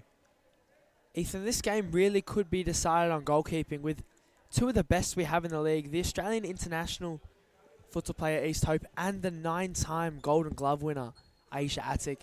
Both keepers making vital saves thus far, and look, this game is well and truly open. Picked off by Pepino. Had options left and right. Set it back for Allison. Pepino. Made her move away from Mergianos. Got it through to Grange, who breezed beyond Formica and won a corner. A much more patient Victoria Lions approach. Proving to be a bit more fruitful.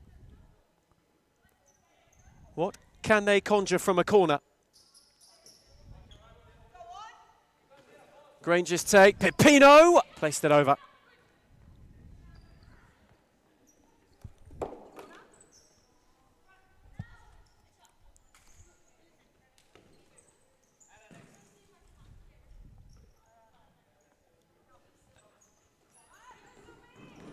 It's Jessau's first involvement of the evening. Found Formica with a sharp turn, got away from Allerton and won a corner. That was great by the youngster Formica. Aku going one way than the other. Ours take only found Pepino. Grange, tidy. Allerton, Gisela Pepino. Moved it on for Clarissa Allerton once more. Kersey went, Allerton went alone. It's a good save from Attic. Required a late reaction, and it got a rather fine paw. Excellent save there by Aisha Attic once again. Not quite sure if it was on target, but better safe than sorry by the shot stopper. Victoria Lions corner. Deadlock unbroken. Allerton drilled it. Attic got down to deny, and now could lead the counter. Had Mergianos up with her. Allerton just had to be short. Williams will make way for Shimizu. Mergianos the one to drop in. And gave it back to Jess out. Got away from Grange. Allerton one in ahead of Formica. Grange now for Pepino. And neither her nor Kersey could apply a finishing touch. Just touching on injured goalkeepers. We do have Selena Danilis in the crowd. Obviously one of the youngest, I believe the youngest shot stopper in the league. She suffered a heartbreaking ACL injury just before the season commenced. Almost a season series futsal player at 14 years old. It's unbelievable to see, and though 1-0 could never really truly replace her, Lara Hayek is a more than decent replacement for the time being. It's good to see Selena Danilis still in and around the community. No doubt she'll make her return to 1-0 when all is right. For the meantime, The challengers and the champions are locked level. Shimizu on for Al. She had a yard, and Grange got across just in the nick of time. Aku just causing a couple of problems. Al this time not beyond Pepino.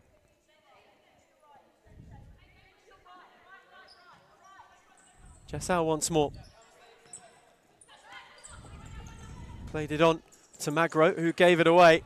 And now an opportunity maybe for Grange. Couldn't get beyond Formica. Pepino in retreat, happy to return all the way for East Hope, who speared it superbly. Grange got out the back and fired it straight at Attic, who was there to gather. Now Al's turn to go. Her and Pepino battled, tangled. Goja went and gave a hand and found it on for Pepino once more. Grange, Al there, just on the setback. Defensive diligence working at either end.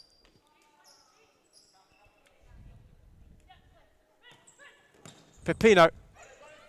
Grange got a yard on Al, couldn't poke it away towards Goja. Magro did well. Grange kept going this time. Attic denied, and it found its way in.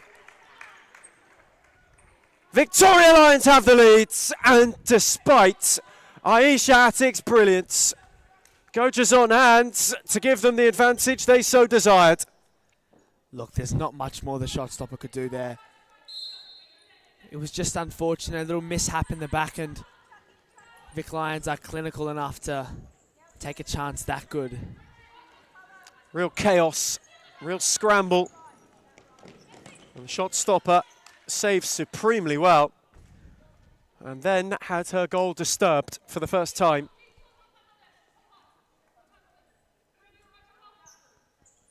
It took quite some time, just over 8 minutes for this game's first goal. It's been a real arm wrestle, and now it's through, and East Hope denies.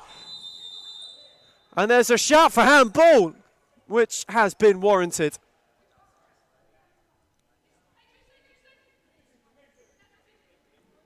Al worked a yard beautifully. Well saved by East Hope. Took a flick off Allerton's arm on the way back.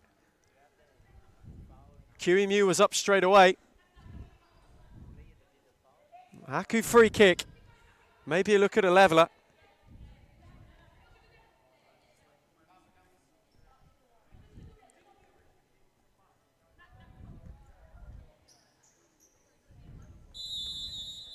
Shimizu's take. Pierced it through the wall and found the side netting. Victoria Lions nearly undone by a set piece. Oh, so close. Were Aku to getting level, and they've had a good couple of minutes. Shimizu scrambling and only found it for Pepino. It's well done by Giuliani to slow her up. Great defending there by Giuliani. End to end this game, both sides well and truly still in it. And here is Giuliani, who stung the palms of East Hope. Now Pepino. On for Grange, who gave a low drive. Attic at the near post. Got the angles right. Neither side's willing to budge in this first half right now. What a contest we have on our hands. Melbourne Aku, as you remember them, Jessau had to lunge and it was a little bit too far. Asking a little bit too much from the Australian international futsal player there. But this, so far, as we approach the halfway stage of the first half, has been a corker of a second contest. Goja the difference maker. Aisha Attic has been showcasing some vintage work. Aku have just kept the reminder that they are here to give a headache too. Attic went long, Williams went in hope more than anything. East Hope found Goja, who tried to steer it towards the back post or for Grange and found neither.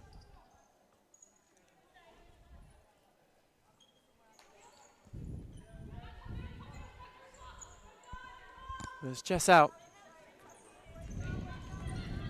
Moved it on for Giuliani. Got away from Grange and then saw Williams short. And now Allerton could go the other way. Had two up with her and lost out. Giuliani charging. Shimizu central was all alone as well momentarily. before Allerton in retreat, cleared only as far as Williams, who gave it away to Goja. And now there's a real opportunity for Victoria Lions, but Jessau put a stop to it. Twisting and turning and tiptoeing. It's wonderful from Al, who got it off Allerton on its way to Shimizu. Clipped with height, Giuliani let it run. Williams kept it going. Pepino there to press. And the Aussie and the Kiwi became entangled.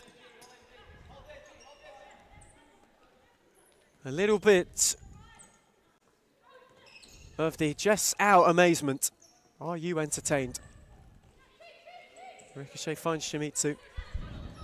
Giuliani, that's guided, and Williams will keep it in. Went for a central thread, no one was running. Granger will have a breather. Allerton. Ball was far too heavy for Goja. But so far, what a half we have on our hands. Maybe a little bit of Victoria Lions wariness as Al Shimizu. East Hope did well. Williams was lurking. A little casual there from Shimizu. Williams was all on her own at the back post, waiting to walk it in. Shimizu takes leave. Mergianos instated. Gnomes Langham wants timeout. They've been maybe a little bit languid in the last couple of minutes. She's not pleased about it. There's Mergianos. Goja. Mergianos got a foot on it without much knowledge. Found Williams. That's a beauty of a ball. Out it behind! East Hope came out. Al just picked the corner and rolled it beyond, and we are level. Aku, on the stroke of the timeout, have got themselves right back where they want to be. Victoria Lions will have a word with a bit of venom left in the reigning champions' tail as we get a timeout. It's Victoria Lions 1, Melbourne Aku 1.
Returning from timeout, we are dead level.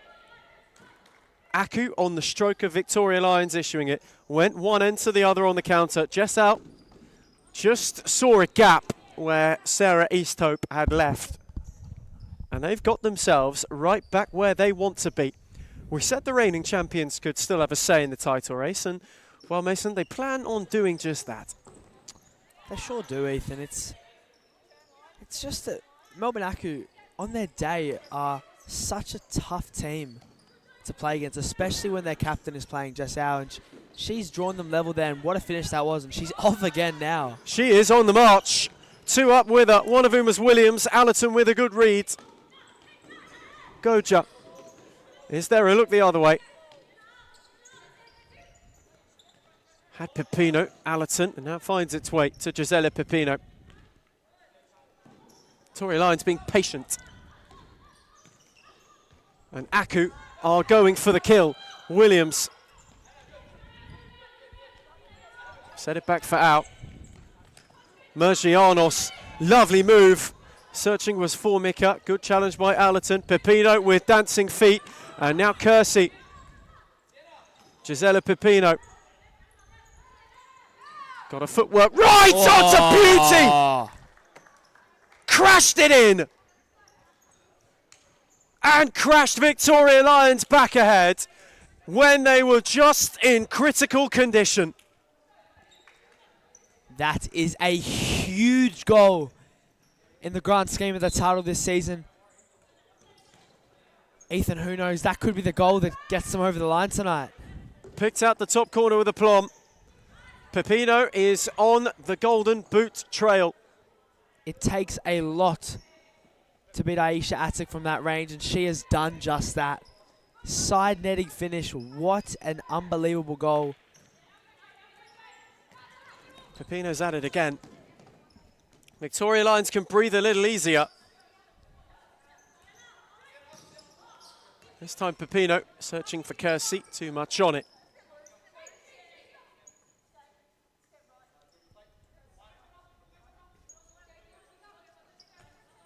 Williams tried to whip it for Mergianos, gave it away to Allerton. Annabelle Mergianos made good in retreat. And now Williams once more. Threaded for Al, but that was always asking too much.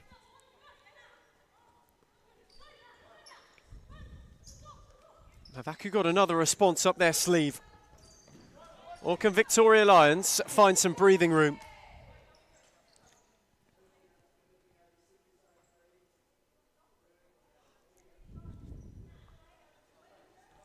An important one for both. Allerton poked it. And the other thing of remembrance, a point favours neither, really, this evening. It does get Aku a little bit further away from 1-0, but they would want all three. For Victoria Lions, a point is incredibly detrimental. It does most damage. Lovely take from Pepino, who was gliding before Al put a stop to it. A point for Vic Lions tonight would mean the gap would be 4, and that in the 2 remaining fixtures between themselves and Fitzroy, they would have to win both. Provided no points are dropped on either end. Steered for Grange. Returned it for Pepino, who just breezed away from Formica. Pepino then tried to place it beyond Attic, who was quick to release out. And she's threaded it on for Mergianos. The touch a little loose. The ball was brilliant. And Formica just couldn't quite make it work. East Hope too long for anybody. Safe to be said, in this first quarter of an hour of the game, Aku are back playing the good stuff. That's lovely from Williams. Placed it on for Al. Formica was lurking. Allerton scrambling. East Hope couldn't prevent a corner. QEMU's side wanting to crash the title-chasing party.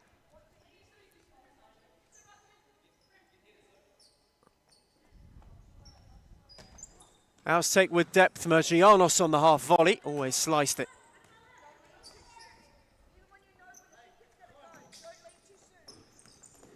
Pepino had Grange on the overlap. Al was in retreat. And now Jessica Al can go. Allerton puts a stop to it though. Has Kersey up with her. Allerton obliges. The cutback was well read by Williams, who lost out for Pepino. Oh, brilliant save again from Attic. That's marvellous. The acrobatic stop there from Aisha Attic. Gnomes Langham can only applaud. That's a top save. Pepino's corner, Allerton scuffed it. Kersey nearly benefited. And Attic can release, and Williams is motoring through the legs of Grange, though East Hope had made up the ground in time. A really, really open half. A first half of 2 teams throwing the lot at each other. Both teams this first half are showing some serious top-level futsal. So far, this has to be the game of the night, and it's just which side will end up being more clinical, as the chances are coming both ends, and both keepers are really keeping the score to a minimum. Only 3 goals thus far, and it could really be 6 or 7. And Aku really showing us what might have been this season for QEMU's side. Had they played like this, had they had this set available, start to finish, you don't doubt a two-horse race would become three. They are showing us what the potential looks like. It's undoubted, in my opinion, that Melbourne Aku are the third best team in this league, and I just feel as if this whole season they had their strongest squad, they had their top goalkeeper available, they had Jessau available. The gap would not be too far between them and Vic Lions. Slid on for Mergianos. He got away from Pepino and breezed beyond Allerton before taking a tumble and having it run out of room.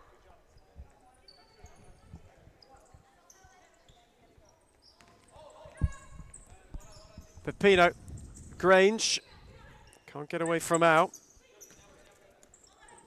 Set it back for Allerton. Kersey. Away from Mergianos, good read from Giuliani. Who got around Kersey. Mergianos the only one centrally. Pepino was picked out instead, and she can go on the charge. It's well calmed from Gisela Pepino, who just took all the sting, took all the pace and problem out of it. Allerton. Pepino. That's a gorgeous ball for Grange, who got away from Giuliani. Kersey wanted the 1-2, Al slid in, Grange kept going.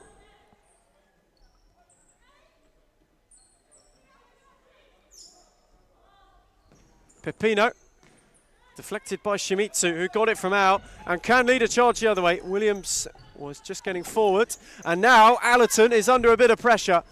Kept her cool to find Pepino, who threaded it for Grange. She got away from Giuliani, but her touch took her wide, and wide enough to allow Giuliani to get a foot in.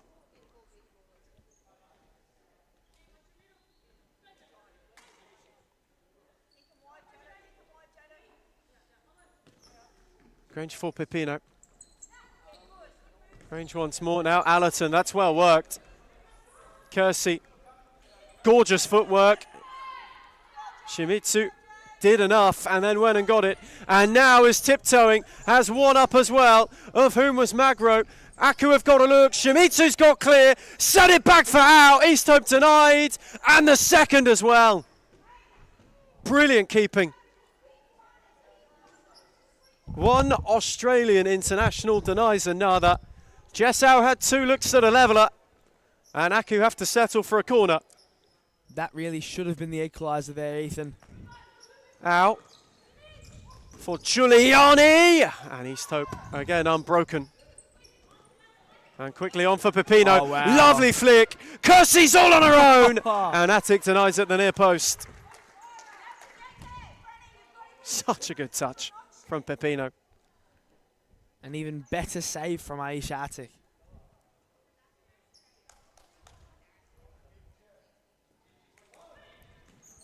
Grange's corner.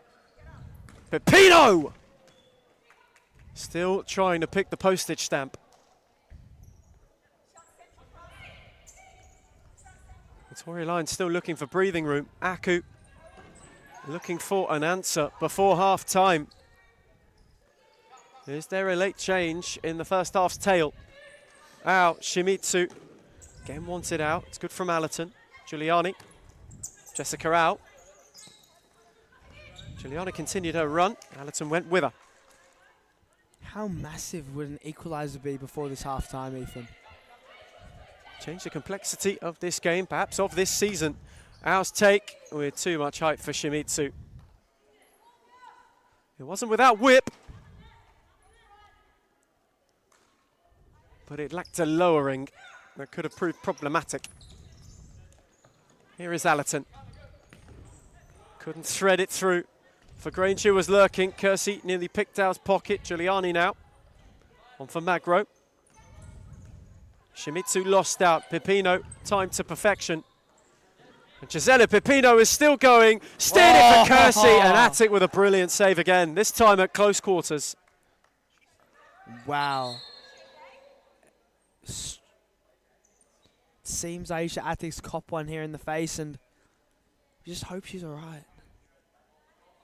Quick check-up with Adrian Attard, and she seems to be okay. That's a brilliant save once again. Pepino's take, well, read by Giuliani. Under 2 to half-time. The half has flown by, as entertaining as it has been enthralling. Pepino's lost it though, and now Shimizu is charging. Was a late run, and East Hope, as well as Pepino and Allerton, forced the early shot. Too long, only to her opposite number, and now that's a great take.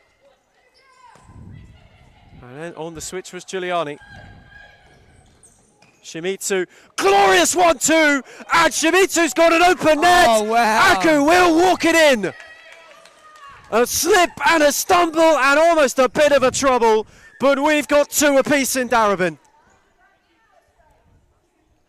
That is unquantifiably massive of an equalizer in this title race. Drop points here for Vic Lions would be completely detrimental to their season, and it's just not an option for them. Allerton lost it, and now they couldn't go and flip it before half-time, could they? Shimizu, not beyond Pepino. A minute on the dot.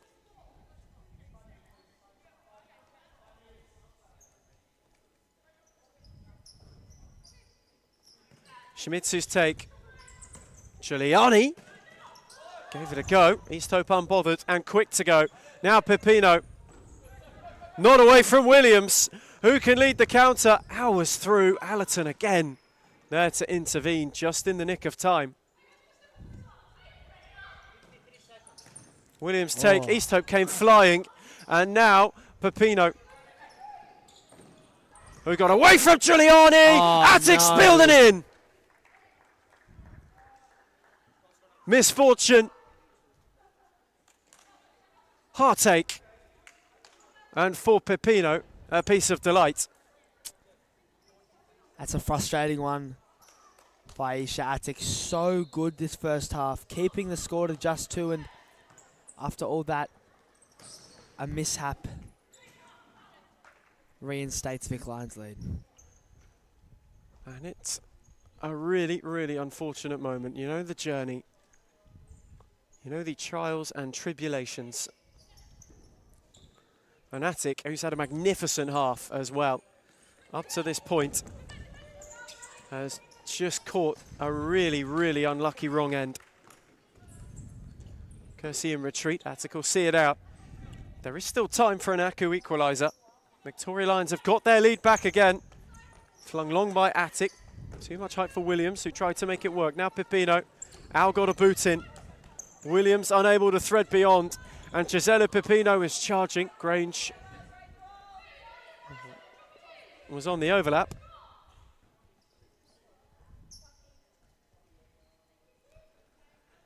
And though they may go into half-time with the lead, you can't expect it to be the most outrageous, as that's a brilliant save from Attic once more. She immediately makes up for a blunder. A bit of breathing room for Victoria Lions. Might just soften what's been a frustrating half. Grange's take. Pepino, the clock's going to beat them. But they have the slenderest of advantages. Frustrating at times, perhaps. A real bit of a goal fest and a real arm wrestle, which the ones who want to be champions are currently leading against the ones who hold the crown. At half-time in Darebin, Victoria Lions 3, Melbourne Aku 2.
Returning from half-time, and if the second 20 is anything like the first, we are in for a real treat for Friday's second instalment. So 5 in the first half between these two. Victoria Lions lead at 3-2 by the slenderest of slender margins. And at the moment for them, that is all that matters. Their title bid in Season 1 of 2026 may very well depend on it, but Jess Howe is looking to make an issue on that. Allerton read it well, steered it on for Kersey, who's got Williams in retreat. Was waiting on a runner, nobody was there on the far side. What a half of futsal, first of all, to be bluntly honest. Aku very nearly could have gone into the break level. QEMU's side have shown a real bit of mettle so far this evening. Though, that being said, we knew this evening would be a test of title credentials, and Gnomes Langham's team, understaffed though they may be, Mason Fitzgerald, are answering the call.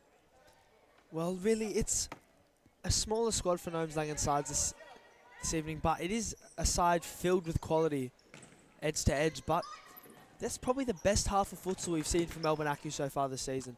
They do have their two heavy hitters, their experienced players, in particular in Jess Howe and Aisha Attic back, and they are both performing to their level, if not above it. Jess Howe has been at the centre of all attacking plays, and Aisha Attic has, besides an unlucky bobble for the third goal, has been near flawless this evening. Could they put a spirited... No way! Oh my goodness, man. Needed readjustment. And for Sarah Easthope, who had a look at her first series futsal goal last week, that was almost not maybe the way she envisioned it going. Required an alert save. Wow. She caught that sweet. Talking about Aisha Attic and being flawless this second half, she has started off how she means to continue. Grange looked to go. Formica did well. Allerton on the ricochet. Attic got down. Oh, brilliant. What a double denial that is. Got in the way of Grange and kept the deficit at 1 for QEMU's side. Grange, though, too far ahead of Kersey. Is it fair to say, Ethan, the brick wall of Attic is back? Superb double denial. Grange must have thought she'd scored. Not once, but twice. Had it cut out both times. And at the moment, Aku have had to cling on, though they can thank Aisha Attic for that in droves.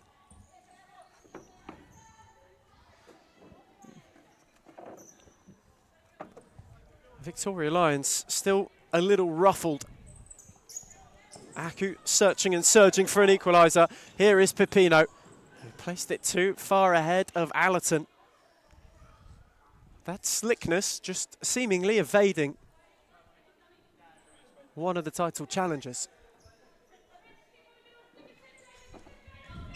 Williams on for out.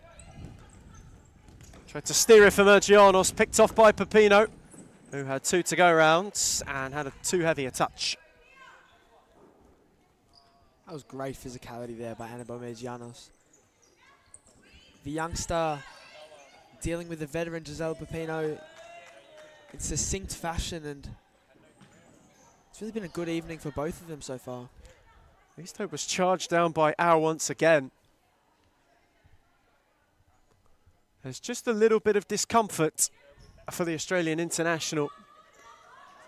One causing the issue for another. East Hope went searching and placed it too far ahead of Pepino again. There's much more of a direction to how Victoria Lions are operating this second half. Au not given room to go. Grange got a foot in just to stifle it all out. Au's take, Mergianos. Williams. Off Jessica Au once more. Took a ricochet and it'll favour Williams. Pepino couldn't pick it. Williams wanted to tiptoe around. Allerton got a foot in.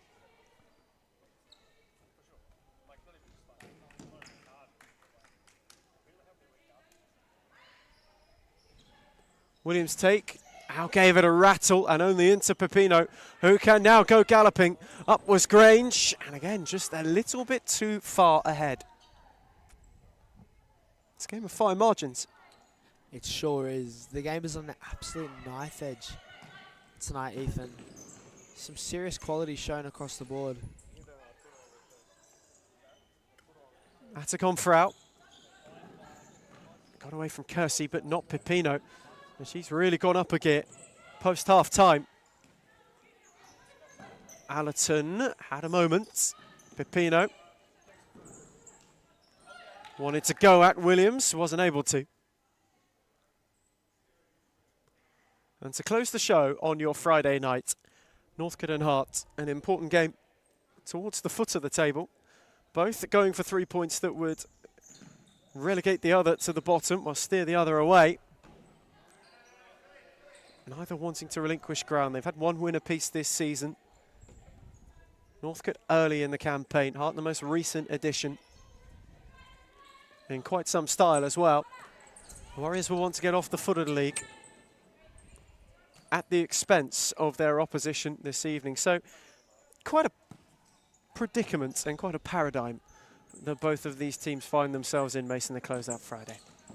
Yeah, you know, Ethan, it's really a battle of the bottom here, but both sides are capable of playing some very high-level futsal. We have seen, obviously, Northcote with an earlier last-minute winner against, last-minute double, actually, to win 4-3 against Carlton. And then in their most recent meeting, Carlton really showed what they're capable of and reignited there. As Pepino picks out the corner.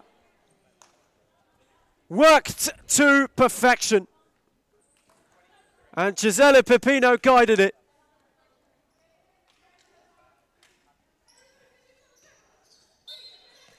Guided perfectly. Pepino's on the golden boot trail and with another golden touch gets ever closer. And Vic Lions do have their buffer now. A much needed one for Gnomes Langham & Co, who again understaffed this evening. Again, showcasing just how much talent, just how much potency they have got.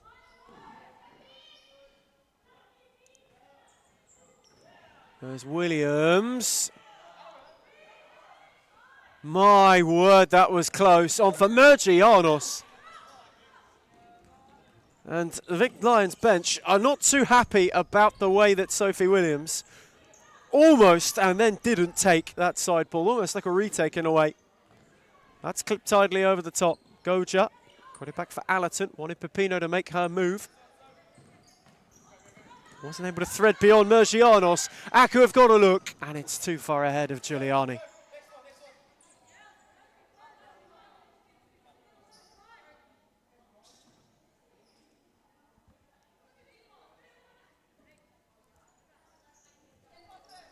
Speared long by Easthope. Kersey. Goja lost out, now got a foot in, now Allerton. Pepino.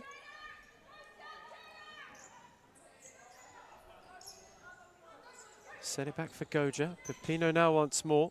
It's nicely done. Allerton. Back for Easthope. That's a beauty of a ball. Pepino's touch too heavy though. And now Williams can go the other way. He's tried to steer it for Al, but it's just a little bit behind. That being said though, Mason, the opportunities for both of these teams, the second half is taking a similar vein to the first. It's a very, very open game. It really is, Ethan. You know, Vic Lions took their early chance. It was guided in by Giselle Pepino. It was a real awkward shot, and that is the buffer that they do have so far. And if it wasn't for a late first half goal, it would be 2-2 still. And it's a very evenly matched game. Giuliani with a good read. Just as Goja was lurking at the back post and then gave it away to Pepino. Al was the only one further back, and that maybe caused a bit of halt from Pepino when wanting to go. Shimizu not away from Kersey. Melbourne Aku almost at a static now. They're just not seeming to get that rhythm they had in the mid-level of the first half and the real start of the second half. That goal might have just killed off their momentum a little bit, but we'll see how this game continues. Aku have got to find a way, really, to get back into lovely. it. Lovely move from Mergianos. Good read by Allerton. Giuliani, Shimizu, away from Allerton, and through Easthope, and they are right back within one. What a goal by Shimizu. Mergianos with the flick. Shimizu with the finish. That was 5-star futsal from Melbourne Aku, and the scores are back to 1 goal difference. Really well taken. Fired with pace, piercing the near post. Aku are back where they want to be. Breathing down the necks of a champion-elect. Shimizu now. Couldn't clip it away from Goja, whose footwork was deft. Allerton in retreat. That's well done by Shimizu. Superb. Magro. Shimizu.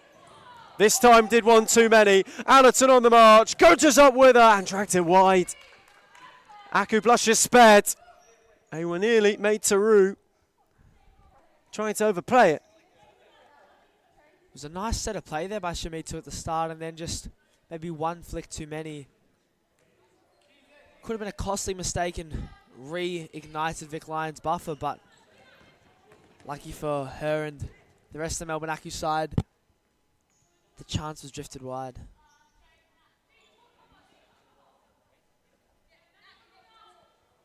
Gets them right back in the game though. This is one you always get the feeling could have been a spanner in the works. That's well worked by Giuliani and out. And a spearing ball for Shimizu, who clipped it only to Easthope. Pepino. Set it on for Allerton.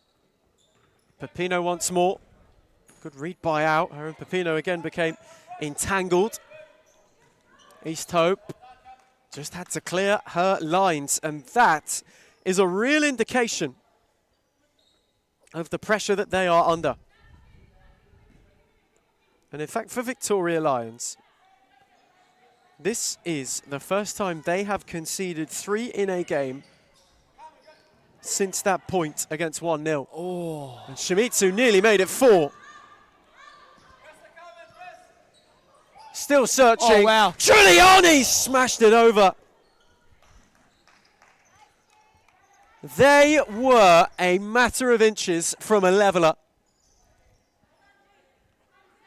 Desperately close to an equaliser. And now Pepino's going the other way. Oh, beautiful. Away from two, took a ricochet, and it benefited out. Shout for hand, ball waved away. Grange in retreat, and now they're in again. Shimizu round Allerton. They could walk it in. Oh, and East Hope denies. A couple of Melbourne Aku moments in time. That one more than the other stood still. You just think, Ethan, should Shimizu have taken that on herself?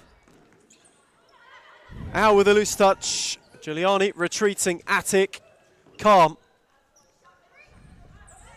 And now Giuliani again. Oh. Good read by Pepino. Now she's in one-on-one. Gisela Pepino stumbled. Goja couldn't finish. My goodness, what are we watching here? Both teams with big chances missed on opposite ends. Both benches in absolute awe of the fact that neither of those went in. Nobody fancies it. Vic Lyons not a buffer. Aku not an equaliser. Grange press, Magro looking, Pepino, too much pace. Williams and Mergianos about to be back in the fold. Kiwi Mew's got a smile on his face at the moment. He knows they have them where they want them. Williams, Shimizu steered it, nearly fell for Mergianos. Allerton came across, shout for hand, ball waved away. The energy on the Melbourne Aku bench, you can feel it across the court, you can feel it from the commentary box. They believe that they can get a result here. Williams was tidy. Shimizu on the switch, and Sophie Williams has got a couple yards. Went for Mergianos. And it just had a bit too much depth.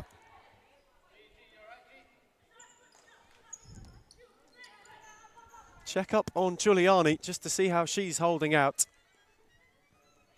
Aku are within one of perhaps the most damaging spanner in the works. Pepino given a pullback, and Mergianos will find herself in the book for that. A wry smile and not much complaint, more compliance. Fair to say a tactical yellow card, Ethan? A booking is a booking.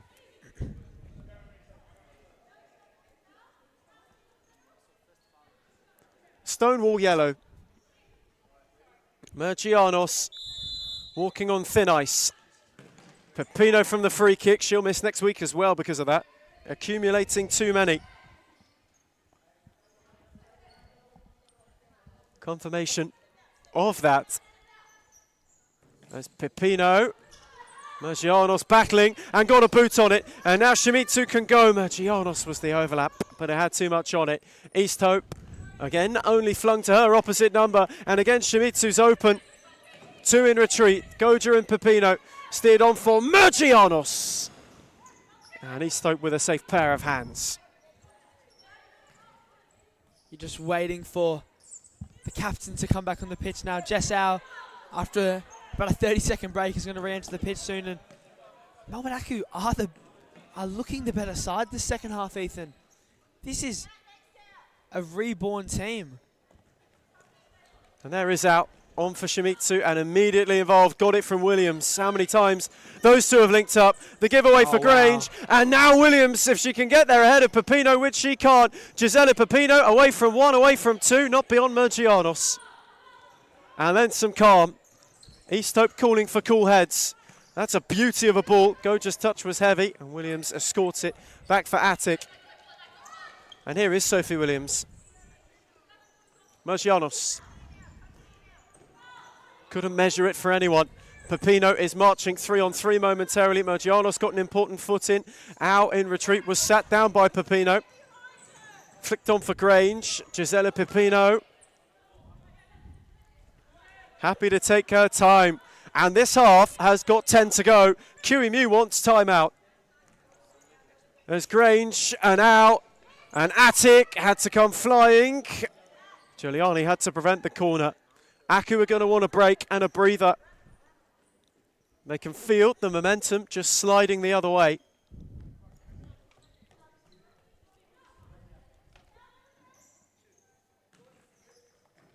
Granger's take.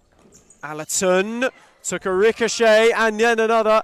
And Attic, just for a moment, thought about the break. Went for Williams. Giuliani is charging. Williams wanted to thread it.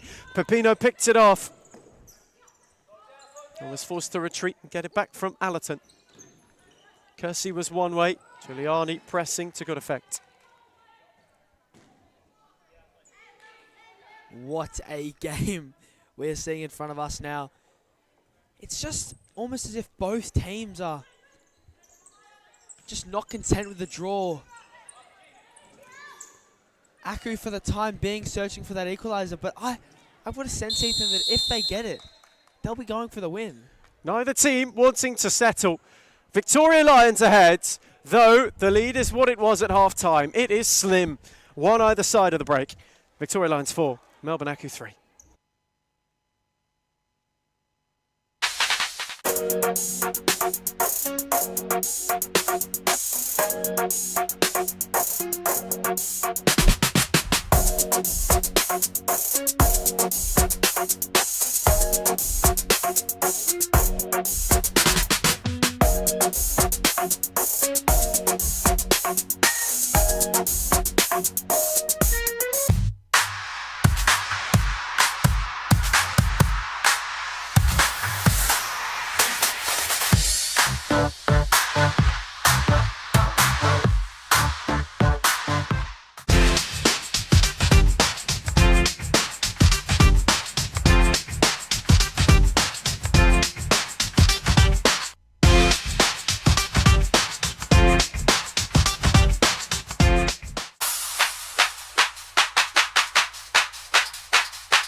Returning from timeout, QEMU and Melbourne Aku wanted it.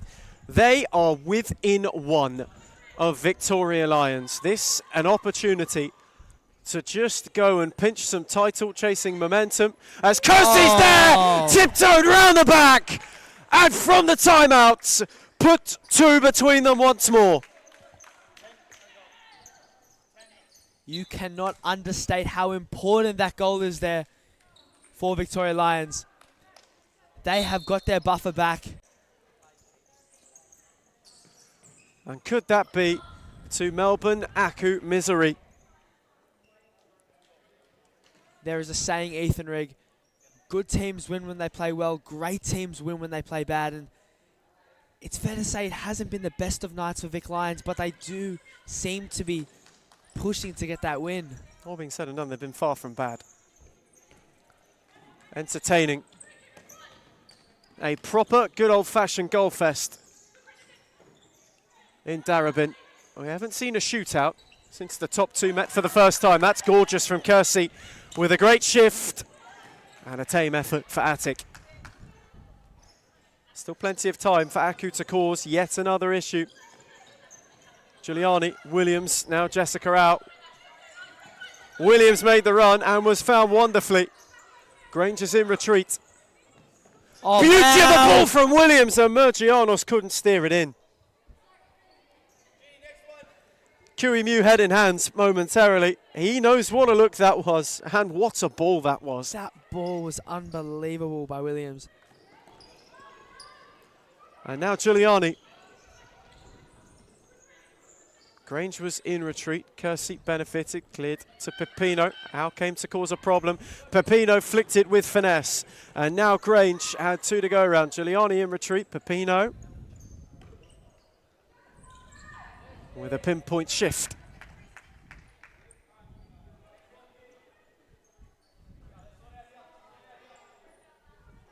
Just how good is this? A game that is giving us everything. A glimpse into what it could have been. Thankfully, third time of asking what it is and what it can be. And for QEMU, this must be a positive look to the future. If he has this set available, they surely could be back in the picture at some point soon. They definitely could, Ethan, especially with a side that has really trusted youngsters a little bit more this season as well, with Annabelle Medianis being the main figure of their new youngsters in the squad. It's great to see how they're now mixing in seasoned veterans like Jess Au and Aisha Atik with a new younger build. Forget as well, Lexia Duff is still to come back into the fold when available. Miko Yamashita, much of the same. All of a sudden, you see the second half of the year perhaps being more prosperous for QEMU. You have to endure. Wow. It's a good save from Atik again to deny Grange. She's having quite the night. Corner quickly, she got a flick on it again. Not once, but twice. With a hand from the woodwork. Allerton on Pipino. Tried to pick the corner, Atik there to deny. And now Formica, who's got Al galloping. Allerton in retreat. Formica slowed it down. Williams, Mergianos. Patient, poised from Aku. Now out. Away from Pipino. Wins a corner.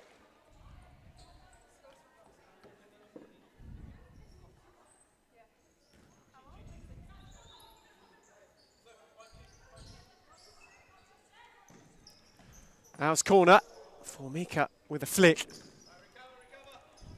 One which wasn't falling to anybody. Easthope flung it long. Now Pipino. Good turn of footwork. Shimizu in retreat. Grange could have got a swivel.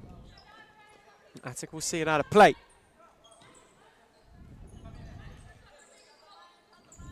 Sophie Williams on for Jessica out.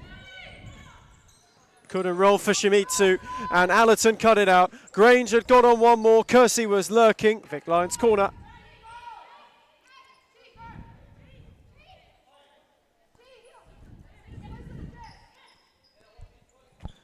Corner with haste. Pipino. Good read from Shimizu. Allerton in retreat. Shimizu went round the lot and flashed it wide. That was mere inches away.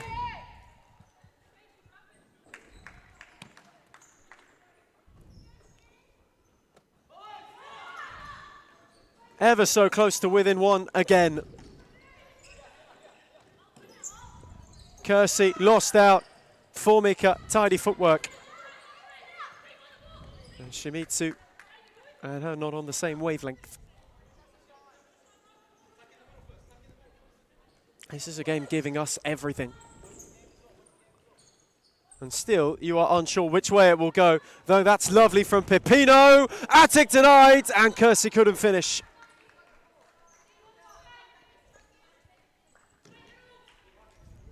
Still, they search for a sixth. As Williams lost it, Pipino in behind. Oh, drags it wide at the near post. That could have been the game there, Ethan.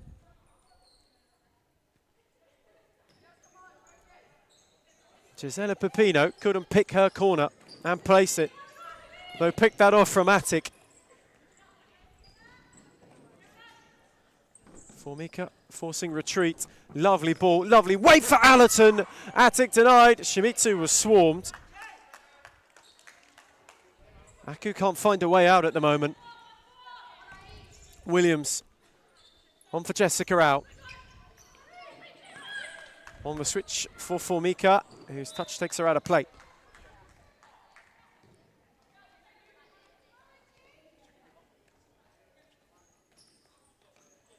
Easthope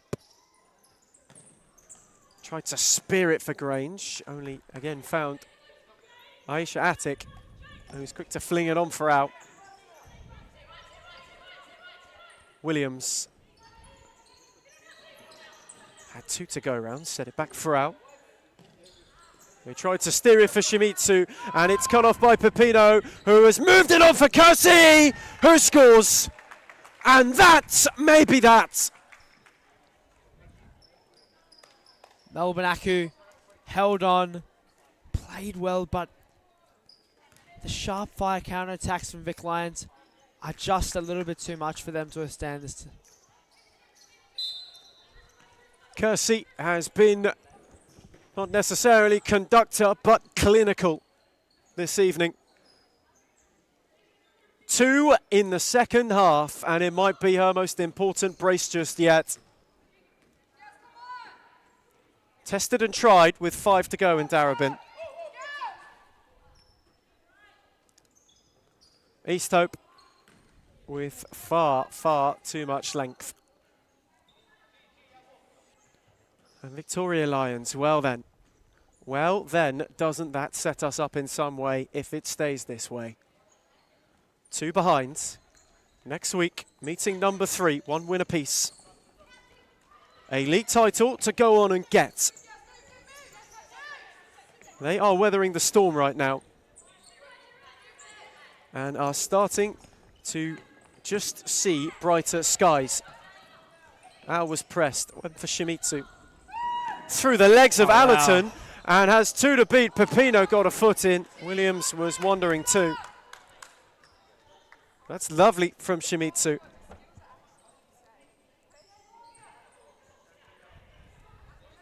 And on the bench, Mergianos can only sit and marvel. As Grange can't get beyond Giuliani.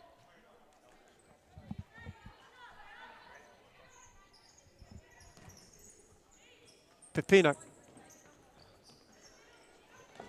Shimizu was lurking. Grange couldn't get away from Giuliani. Pepino was out of room. Out. Clipped it long. Shimizu searching. Allerton. Grange kept it alive. And now Pepino. 2 were charging. Grange and Kersey only found Williams, who was the one back. Lovely ball for Shimizu. Oh, wow. Who went the dink. Lofted over, and again, Williams was an option. That was just inches from being absolutely marvellous from Shimizu. Grange had to ward off Giuliani and Shimizu, who took a tumble. Pepino, gorgeous return. Grange on her own. Crashes and flicks the outside of the post.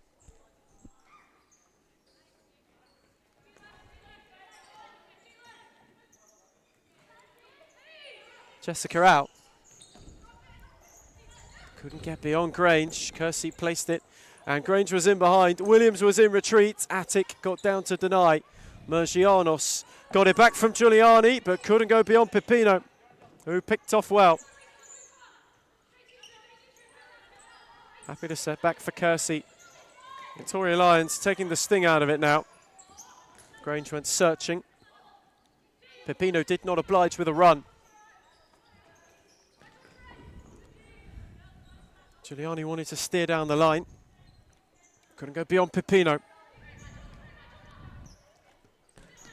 Jessica out. That's a lovely ball. Williams. The switch will work. Giuliani will make it so. Al once more. Giuliani. Jessica out.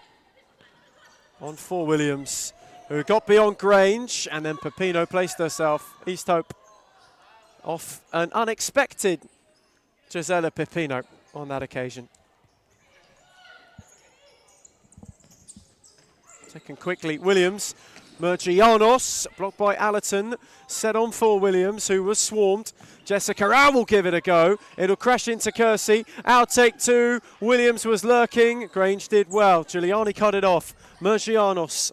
Williams. Happy to go back once more. Giuliani. Mergianos. Sophie Williams. Out. Gorgeous. Mergianos met it well as well. And just sliced it on a volley that could have been problematic. That was the near spectacle by Annabelle Mergianos. Pepino couldn't pick one of the 2 further forward. Williams, Giuliani. Mergianos wins a corner. 2 to go. Aku need 3 in 2 to pinch a point and to derail, maybe, just maybe, a title rival. Au in retreat. Grange was lurking, went all the way back for Attic. Now Au, whose touch was loose. Grange got the other side. Au in retreat this time. Concedes a corner of her own.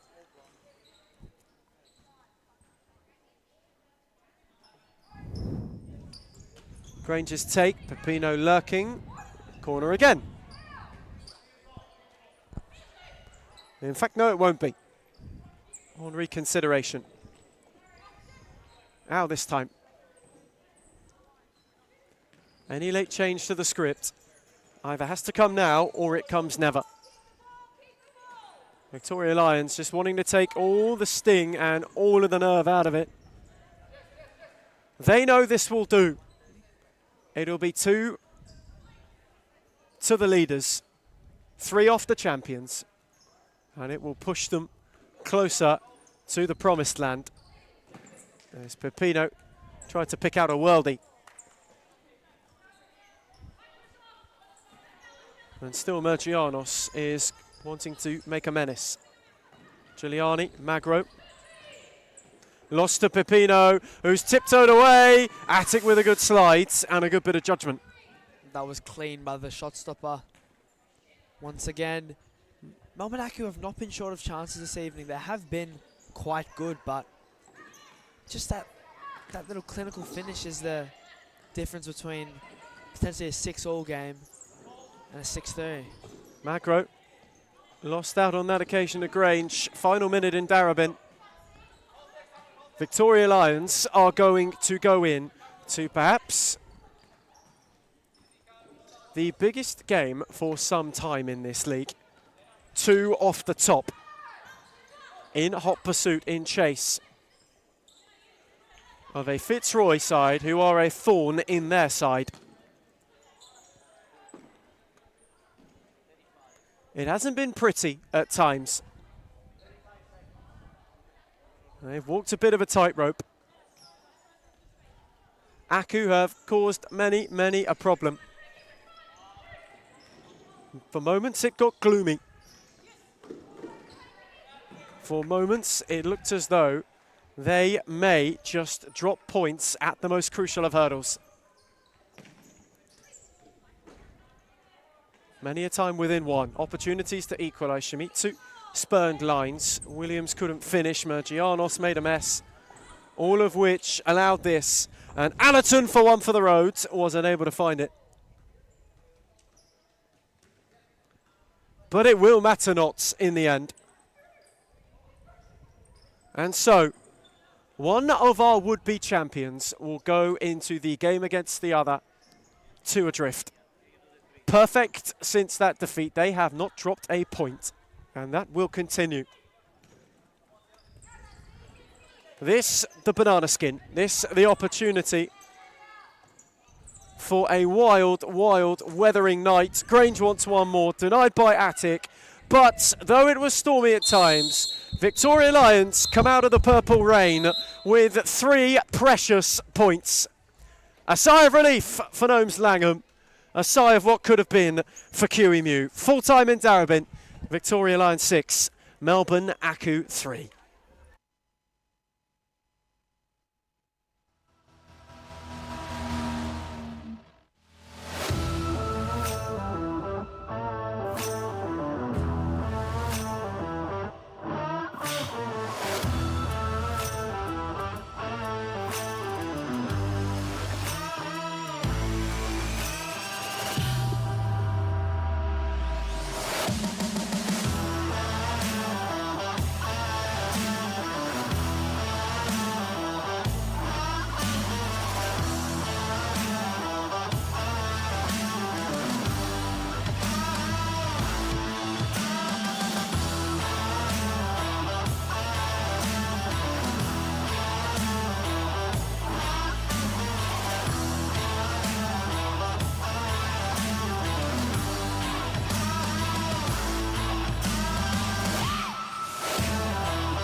The evening's final instalment is one towards the foot of the table, which holds quite a lot of importance. Two teams tied on points to close it, both battling at the bottom, but whether 3 points can change fortunes fast. Northcote numbed to the foot of the league, anaesthetised by Victoria Lions last time, though knowing that tonight, if they topple Hart, they themselves will drop there at their expense. They've split the wins so far this season, these two.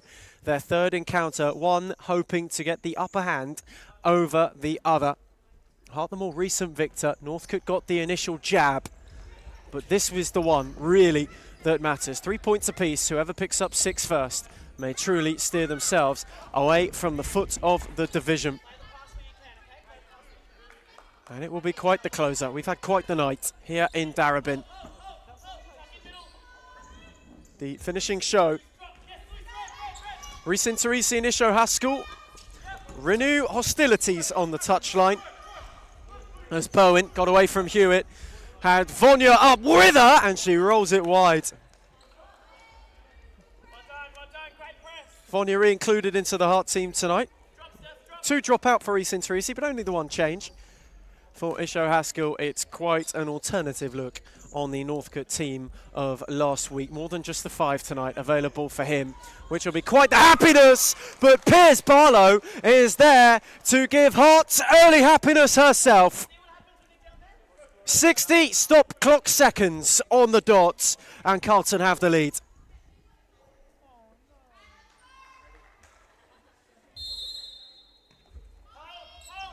And so the Northcote woes worsen. Unable to play out best, belted it into Bowen. The ricochet found Vonya. Lucinda Bowen, this time with lovely footwork, and Daly was there to deny. Mariella Bagang they are the definition of under the pump at this point in time. Best went searching, Wilbert let it run. Isho Haskell in conversation, thinking it took a touch.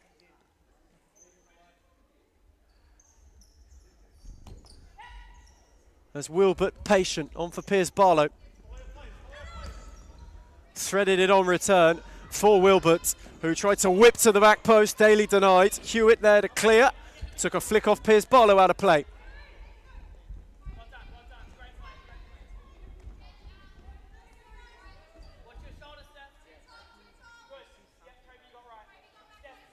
Northcote looking for an opportunity and immediate reply.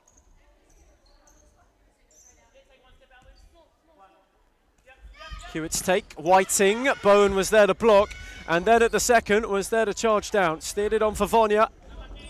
The return gave Piers Barlow one to chase, though Louise Hewitt will happily see it out of play. And Northcote have got a bit to do tonight already. One down, thanks to a bustling Anna Piers Barlow, as best went long in vain.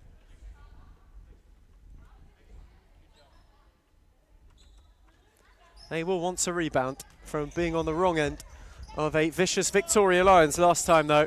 And this time, Whiting's got a look. Squared for Bagang, who's blazed it wide. Olsen was merely a passenger, waiting to see where that would land in its destination. Mariella Bagang belted it wide. And that is their first real look squandered, though Whiting is wanting to make amends, has Wilbert in retreat. Set it back for Best, who tiptoed beyond Bowen and then was waiting on a runner who never came. Now Piers Barlow. Speared it on for Bowen. Wilbert threaded well. Piers Barlow. Vonia. That's good from Hewitt, who just denied. Reece Teresi already in deep conversation with his substitutes for the night. There's Wilbert. For Vonia. No Freya Duffy this evening for Hart. Lovely spin from Piers Barlow, and Daly is there to deny. Cool and calm at the near post. Quickly on for Hewitt, who dropped it off for Bagang. Best. Tried to re-find Hewitt, though it was just too far ahead of her.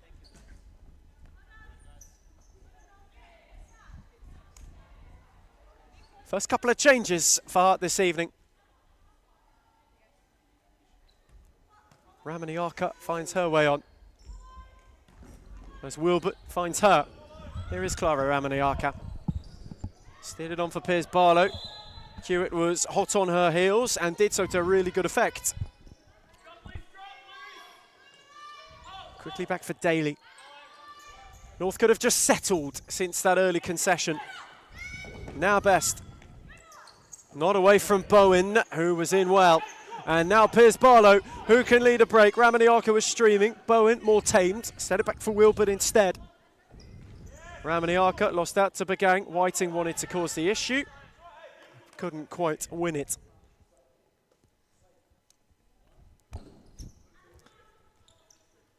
Now Wilbert. Quite a closer for the night. And really, Carlton Hart will be hoping that it stays this way. If it does so, things look more favourably for them in the table. They go to the top four. Lovely ball for Ramaniaka, who couldn't steer beyond Daly. And now Whiting. Hewitt was further forward, set it back for Best. Out the other way for Bagang. Piers Barlow wanted the press. Miller Best. Not beyond Bowen. Set it back for Ramaniaka. Bowen had to give chase, wasn't able to keep it in.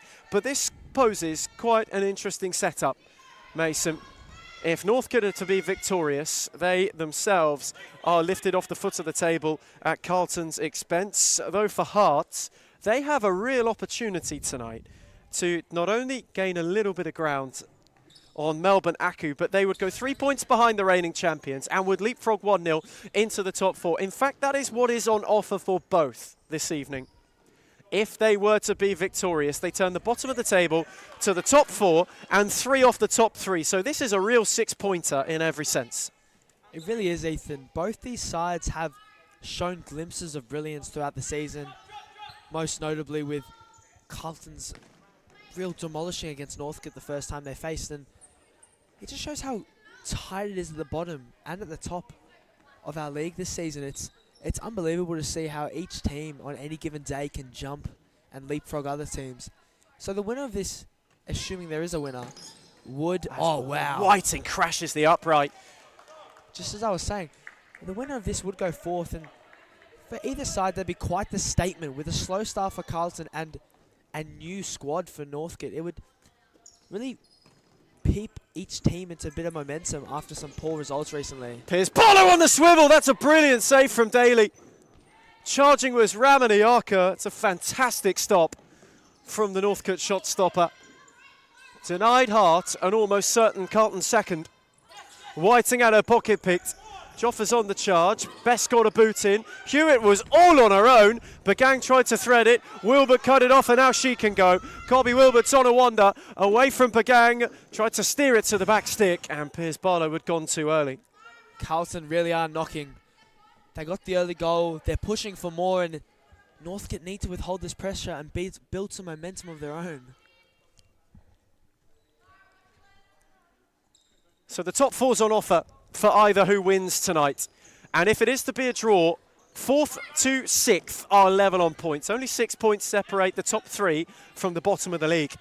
It is quite astonishing. You could be on the podium one week and a fortnight later be at the foot. That is how close this league has become. As Wilbert threaded it for Joffa through the legs of Whiting. Piers Barlow's run was made a little too late. And now Hewitt. Whiting, who just put Lara Joffa off it and then couldn't thread an option down the line.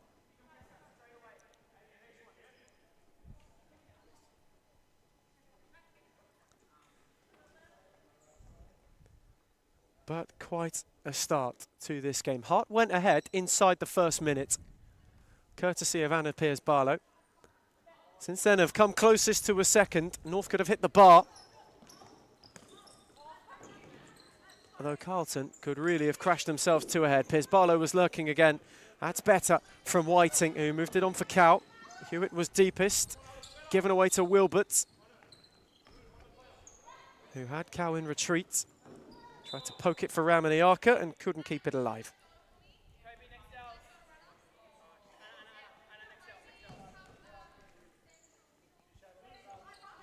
Daly. Again for Whiting.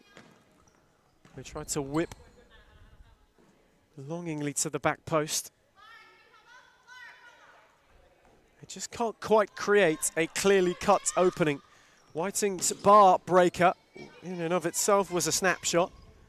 There's Cow, tried to steer it and couldn't. Olsen's been unbothered for most of the early parts of the evening. Miller Best coming on for Whiting, who will just take a breather. Evie Raymond out on court as well.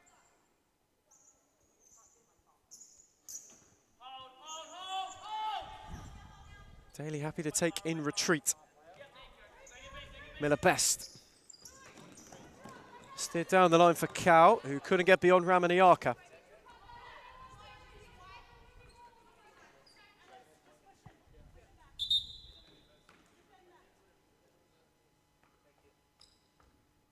As there's just a quick readjustment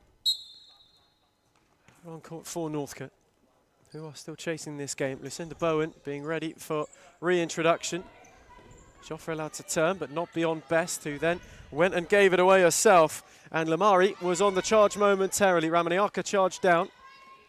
Raymond did well. Hewitt, Best. Hewitt continued her run down the line and was met with Wilbert and wasn't able to keep it alive.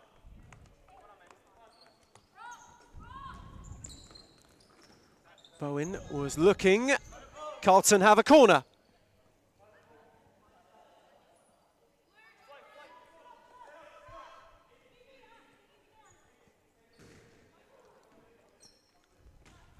Corner taken quickly. Setback for Wilbert. Now Lamari. Patient from Hart. Bowen just peeled into the channel. Got a yard on Best. Flashed it across. That's superb from Daly to deny Ramaniaka from a certain second. I thought that was in, Ethan. Unbelievable goalkeeping from Paige Daly. Best went searching, only found Olsen. Those two former Northern Phoenix teammates. This time maybe not one Miller Best wanted to find. Lamari charging, steering. Daly down to get the angle right and quick to go for Best, who had options further forward, one of whom was Raymond. Hewitt was arriving at the back post. Ramaniaka did well. And it took a flick off Best.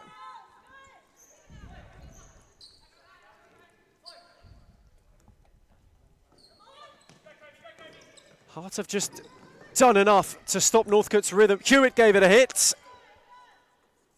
And Olsen watched it all the way. Quickly released for Wilbert.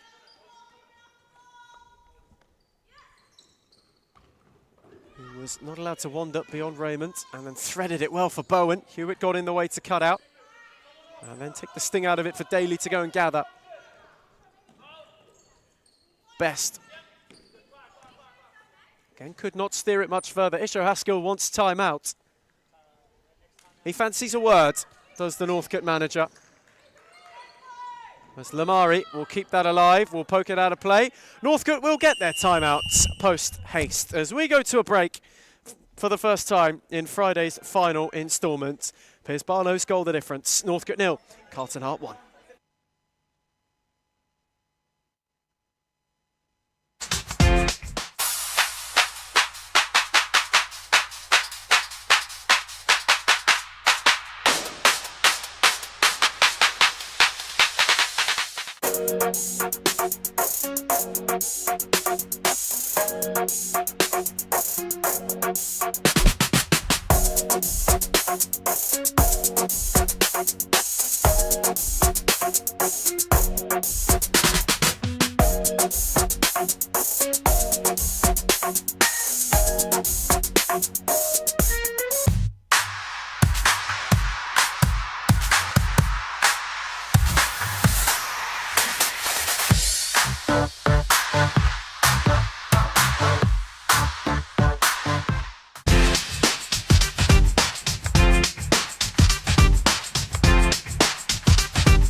Returning from timeout, Hearts have an early lead over Northcote, who, despite knocking on the door once or twice, have not found the key to unlock Reece Interisi's side thus far. As it stands, they're headed for the top 4 and are headed 3 points from the reigning champions. For Northcote, they've got to find a way to turn this round if that is to be their destiny by night's end. As Best couldn't get away from Lamari. And Isho Haskell is not best pleased about that, to put it quite bluntly. Not sure we can repeat what was said by the Northcote manager on the touchline just then, but he was rather vocal about that decision, as Best really slid it into the arms of Olsen, who was quick to go for Vonya. She gave it away back to Miller Best. Had options running. Ioanu was one. That's a good read from Vonya, though. And now on for Lucinda Bowen, who's got Bagang in retrieve. Bowen drove it and belted Hart to a head. Terrific from Bowen, who is breezing, and Hearts are blazing their way to the top 4.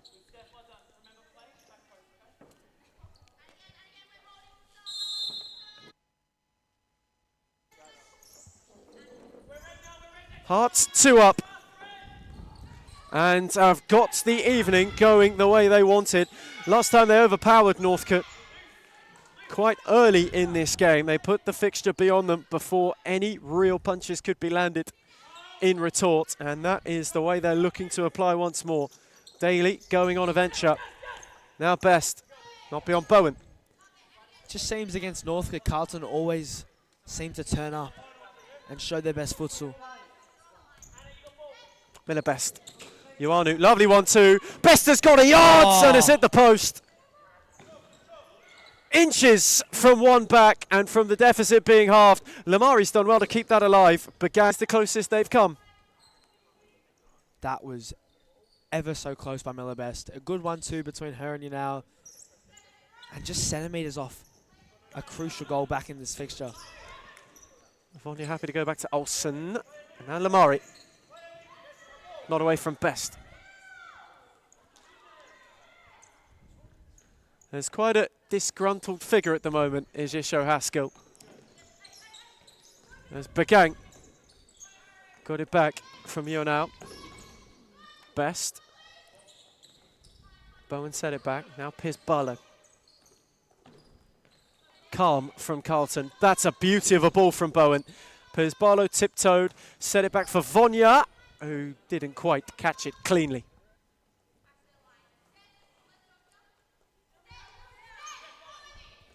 Not as clean as she would have liked. Though, at the moment, I doubt Reese Interisi is too deterred.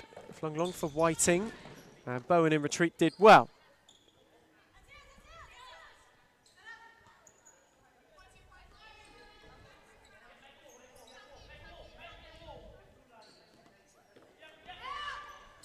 Whiting from the sideboard. Bowen was there to block.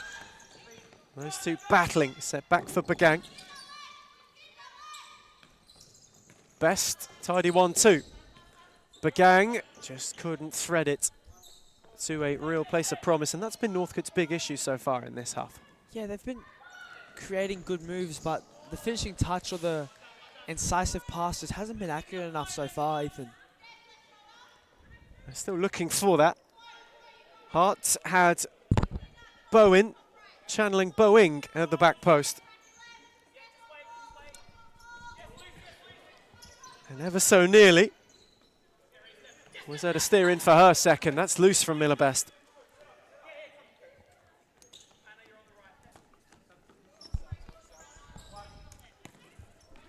Piers Barlow. Steered it on for Joffa. That's a lovely turn. And Daly was there to deny what would have been a gorgeous goal. Take two for Joffa on the swivel, and Daly again. Just keeping her side in this so far. Daly long. Whiting almost connected. Had she done, Olsen might have been problemed. Vonya gave it away. And now Ioanu and Northcote have an opportunity on the break. And steered into the arms of Olsen once more. Emma Olsen catches Yanao's strike. It wasn't the highest of qualities from her, but it was a good move, and she's shown early glimpses in this game so far. Emma Olsen looking for a first clean sheet of the season. There's Bagang. There's a good denial of Yanao, who's, since coming on, has made quite a bright introduction. Olsen flung it. And for Lara Joffa, who steadied it for Piers Barlow. Waiting on the runners, one of whom was Wilbert, threaded on for Vonya. And he now got a foot in, just at the right time.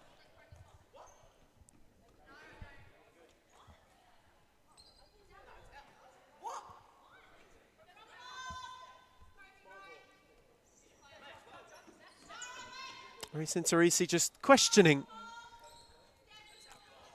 that particular call. It's fair to say, Ethan, neither coach has been too pleased with the side ball calls thus far. Both have been fairly vocal. Bagang finds Best, who was given a bit too much contact by Vonya, and Northcote have a free kick.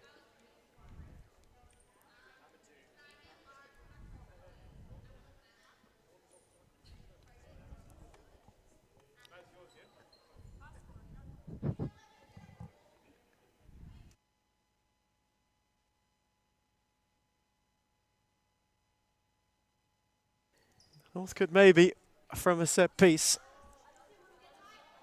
An opportunity to halve the deficit and get themselves back into the game.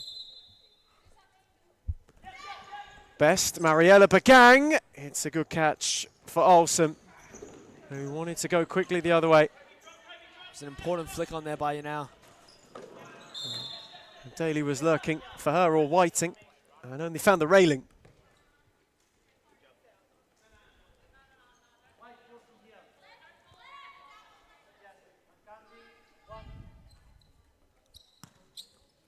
Hearts at the moment, though, finding themselves in a far more positive position than what they would have thought come season start. Joffa not beyond best, cleared only as far as Ramaniaka. Wilbert.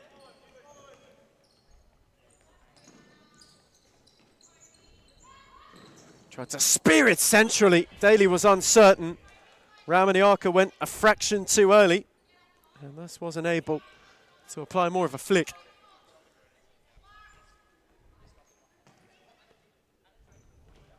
Northcote have got to try and find something to get themselves back into this game. They've come close, and they must blemish the Hart clean sheet. Whiting with heights.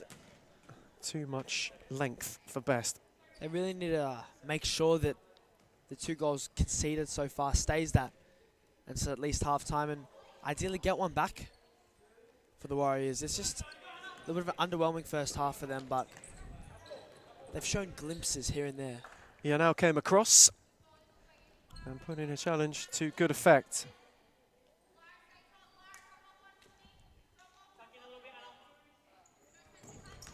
Sent long, looking for Wilbert, wasn't able to find her. It's been quite a stop-start to this first half at times. Northcote have looked to go very direct when the keeper has it.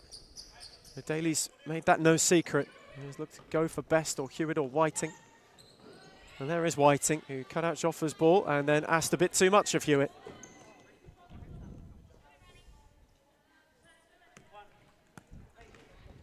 Wilbert.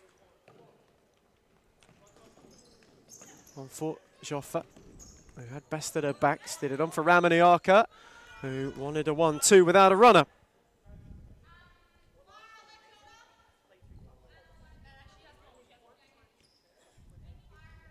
Racing Teresi just prepping Bowen for reintroduction. Northcote still yet to really land a blow on Hart. Daly literally used the final millisecond of 4. And now Northcote might go 5th. Daly invited Bagang to go and get forward. Northcote are playing with fire here. Bagang went long. The net is vacant. Ramaniaka across, and Mariella Bagang was there to challenge. There's Wilbert. Piers Barlow. Ramaniaka steered for Bowen. Hewitt was there. Bagang, and they're unable to get further forward.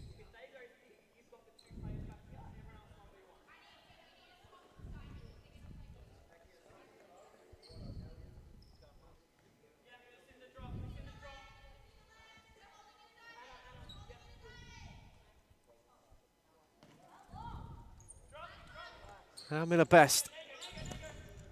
Tried to spear it. Whiting was warded off by Wilbert. Olsen fancied a go and was baited into it by Daly, who dropped with haste and ease. But Bowen has picked Miller Best's pocket and she is in behind and Daly denies. Side ball quickly for Wilbert. Hewitt is there, not beyond Piers Barlow. He sets it back for Colby Wilbert, who again can't get beyond Hewitt, who now was all on her own. Wilbert was there in retreat. Ramaniaka. Bagang lurking. Wilbert moved it on, and now Piers Barlow. Fancied a go herself, and that one, not one, she steered on target. Look, Ethan, the score may be 2-0, but Carlton really have had some, not simple, but one-on-one chances with Paige Daly, and she's really keeping her side alive in this game. It's just, if Northcote get that goal, could that really charge a momentum shift for them? Hewitt's corner, whip to the near post, well dealt with by Olsen. Now Piers Barlow. Wilbert threaded the return wonderfully. Piers Barlow was there, and Daly as well. Again to intervene, just as Bowen was lurking. Some last-ditch clearance there by the Warriors. Carlton are just all over them so far. And Oh, Ramana wow. Yaka had a golden opportunity. A 3-goal deficit that might have been just a little bit too much for Northcote to overcome. And it really should have been 3. And it gives Northcote just a glimmer with the door open still. Here's Barlow, picked Hewitt's pocket. And trickles back for Daly. But for Northcote at the moment, they are in need of a boost. Hart could have had 4 or 5, really. That's a nice ball, though, from Whiting. Best is round the back, and Piers Barlow is there to block. Easily Northcote's best look since Best hit the post. Good opportunity created and squandered.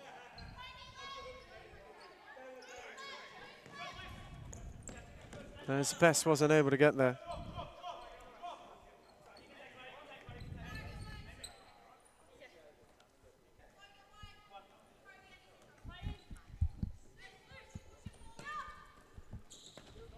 Lamari was pressed well by Hewitt, was unable to get further forward. Just over 4 to the break in Darebin for Friday's final instalment. And as it stands, Carlton Hart a top 4 bound, unless Northcote can cause some change. That's tidy from Bowen. Lamari and Hewitt battled, and Hewitt wins that once again.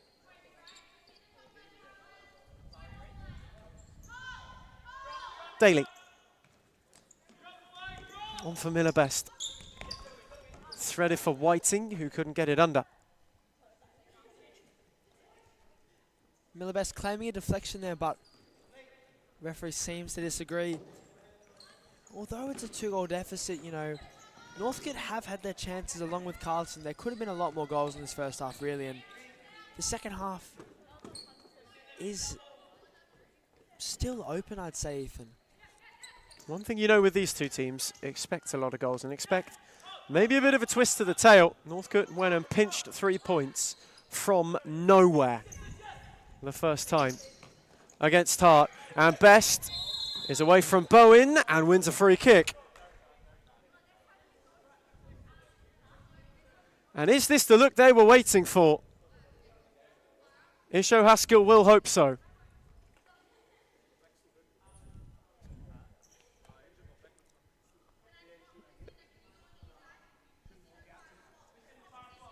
A chance for Northcote to halve the deficit once more. Miller Best over a dead ball.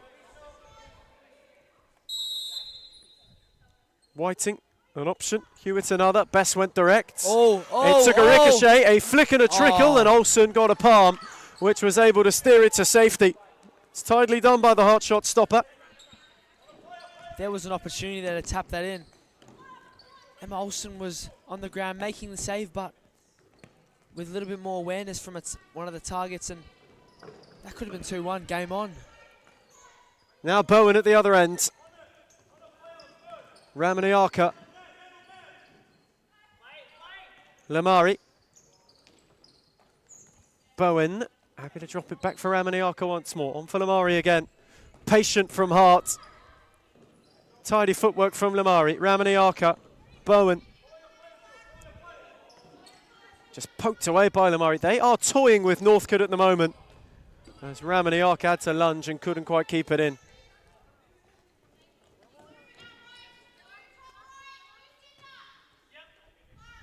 Miller Best. Can Northcote cause some issue? Tried to thread for Hewitt, well read by Lamari, and now Bowen. 3-on-2 for Hart. Lamari kept the run going, and Hewitt did fantastically. End to end.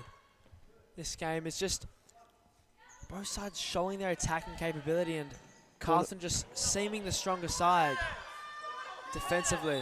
Corner for Wilbert, given on retribution. Reece Interisi, who was teasing a timeout, hands it and gets it. Hart 2 up as he fancies a word. Corner waiting when we return from timeout. It's Northcote 0, Carlton Hart 2.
Returning from timeout, Carlton corner. Bowen left it, Wilbert gave it a whack, and Whiting was there to block it. Best off the ricochet. They all just hurdled over it. The conversation at the timeout from Reece Interisi was, well, after you. And in the end, Wilbert was the one who gave it a go. Nearly for Hearts. It was a cheeky bit of set-piece play there by Reece Interisi's side. A very cheeky set piece. Without quality pressing there from Northcote, I think that could have really troubled Page Daly if they had hit the target from that distance with a bit of bobble. It was a real chance. It was a good set piece. Well, no bobble. Haskell's side not bamboozled, and Hearts still 2 up. But it is refreshing to see something quite inventive like that, isn't it? Yeah, it's great to see.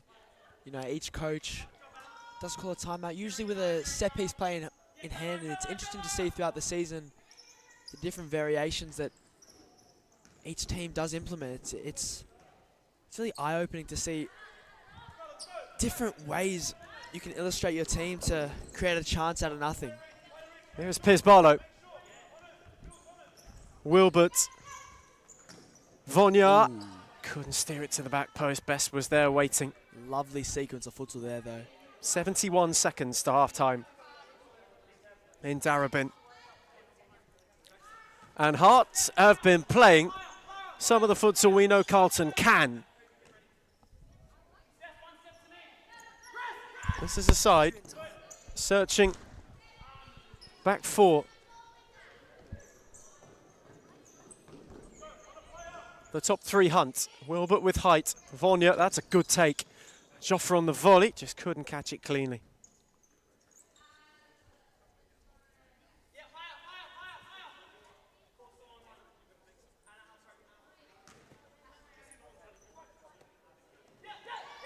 A late issue maybe for Northcote. Good from Bagang. Gave it on to Cow at the back post. Bagang was waiting. Wilbert was there to read it. And just placed it too far ahead of Joffre, who was lurking. Reece Interisi and Hart will be happy with this. Inside the final minute in Darebin. Best couldn't poke it beyond Vonyar.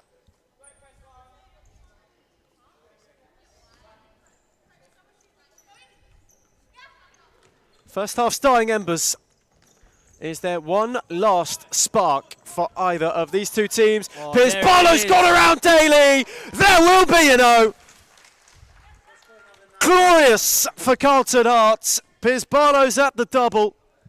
And as they did in the first 60 of the half, they do so in the final 60.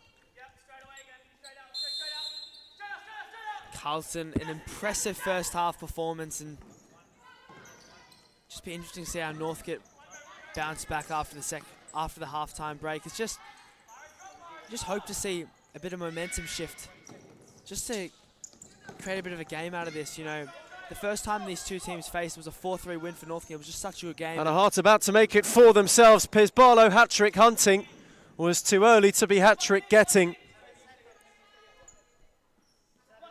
Final 7 seconds of the half.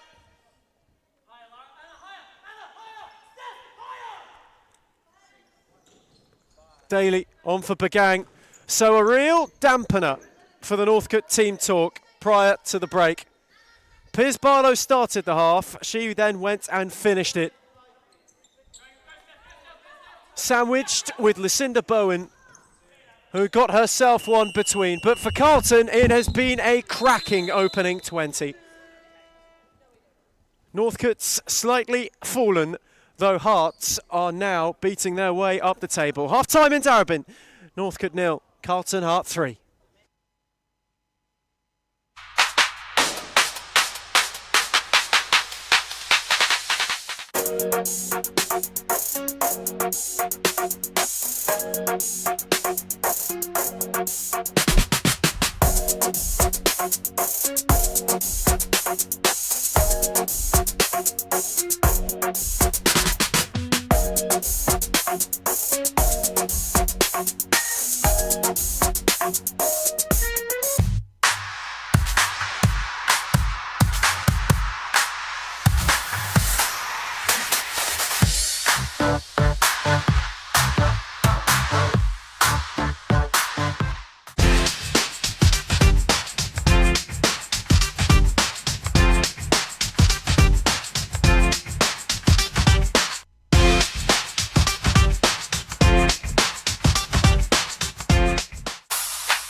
We return from half-time for the final time tonight. Both of these two teams really battling in the bottom of the table at the moment. Hart have got themselves an upper hand into the top four, 3 up, and already Northcote are looking to shave into that deficit. Yanao just wasn't able to get a clean connection. Wilbert on 4. Joffa steered back for Piers Barlow. Daly spilled onto the bar. Vonya's follow-up couldn't be converted. And some way, somehow it stays alive. That's tidy from Yanao, who then lost out when trying to find Whiting. Wilbert went wandering. Yanao then went and won it back again. Chaos and a scramble and a Northcote free kick. We forgot to mention all about tonight. There's been some big news in Series Futsal coming for the second season of 2026.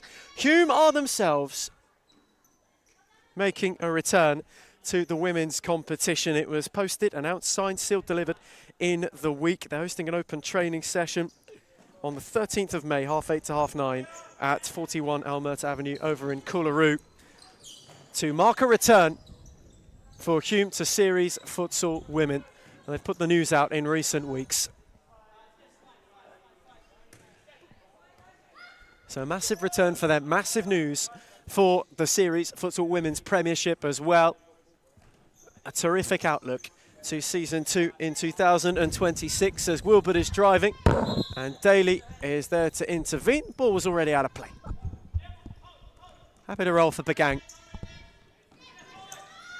who clipped up the line for Whiting. Her flick for Cow, who got ahead. Vonya was there to block. Cow set it back for Yanao. Cleared by Vonya, and Mariella Bagang came charging through. Quite a big bit of news then announced this week, Mason. Yeah, you know, it's great to see the expansion of the Women's Series League.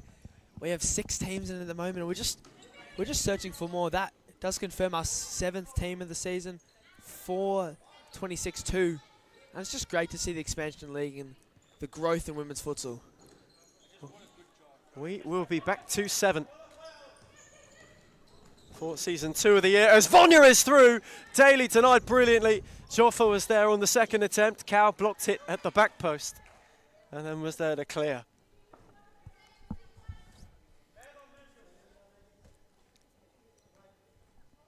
Wilbert.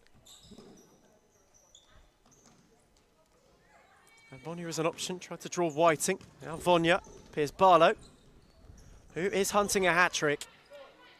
Now Vonya. Kobe Wilbert, now did well in retreat. That's a lovely read though by Wilbert, who went and picked it up and belted in a 4th for Carlton Heart. A cracker to round out a quartet on a night where they've got 4 goals and maybe heading into the top 4 itself. It's a proper finish there. Excellent. It is now 4-0. Carlton pushing for that 4th place now, and it would take something miraculous from Northcote to get back into this game. Bowen and Hewitt colliding. There's Barlow there. It's a challenge. And the other way for Bagang. Hewitt ran out of room.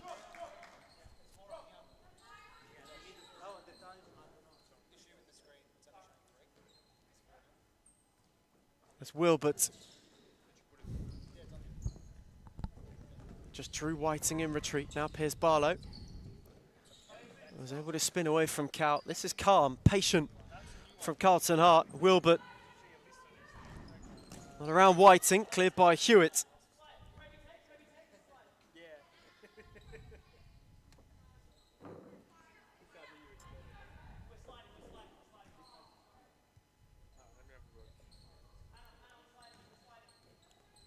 The way that this game is going for Hart so far, you look at it really, Mason, for a team who started the league in quite poor form, found themselves down the bottom of the table very early on in the campaign. They've had a couple come back, but for Reese and Teresi and co, this has been a real building project. Yeah, for sure. It's not just this season, but the seasons prior, they had the basis to be a good team, and they had a basis to really challenge for that top 3, top 4 places. And I think the stars somewhat aligned with some of the youngsters really stepping up. Notably, obviously, Lucinda Bowen being a new addition to the side. Clara Minyaka, who has just really synced into this team so well, both being only 14 years of age. And it's just great to see the mix of experience, talent, and the trust within the youth. And they're still missing a notable player in Bianca Rosinos. It's just great to see how they're developing as a team. And Reese and Trissie's vision for Carlton Art Women's is coming to fruition. Also, without Freya Duffy tonight too, there's another name who, when she comes back, it adds another layer of formidability to this side. I mean, you've seen how the link-up between Kobe Wilbert and Anna Pearce-Barlow has grown. In the weeks they've shared together, they now look like quite the tall order. And Hearts are going back towards where they want to be, rather than where they were. Yeah, you know, Carlton Art now, I believe, will be on 13 points, which will sit them in 4th, but just 2 points off Melbourne Aku in 3rd. That would be a marvellous turnaround from winless for nearly a year and to being ahead of the 3-time reigning champions. It's possible for them, and that tie against each other will be huge. But and now Hewitt is in behind and has rolled it wide. It was a way for Northcote to get back in and chalk one off Carlton Hearts. Louise Hewitt just wasn't able to. Tried to pick the corner. Olsen came and didn't get there, but did close the angle enough. Good coverage by the keeper. A little bit of an underwhelming finish though, but Northcote is still searching for that momentous goal. And it just doesn't seem to be coming so far. Wilbert set it back for Pearce-Barlow. She herself happy to take time. Dropped it off for Bowen. Wilbert given away to Hewitt. And Emma Olsen is happy to see it trickle out of play.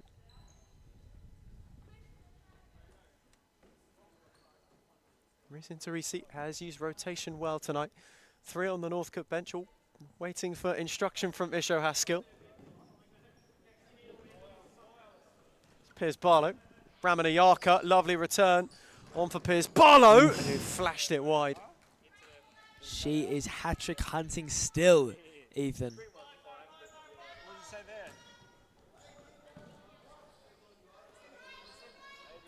She wasn't far away from finding a third.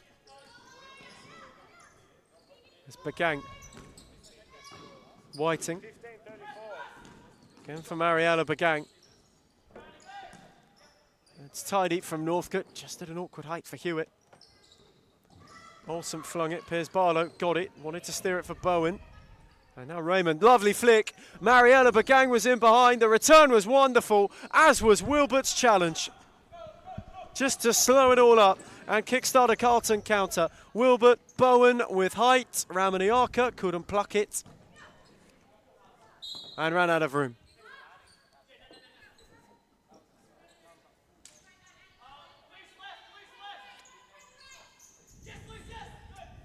Daly off for Bagang. Northcote have got to try and find a way back into this game. Hewitt only turned into trouble. Wilbert went and won it, dropped it off for Pearce-Barlow. Wilbert once more, that's lovely. And Bowen has got room to go in.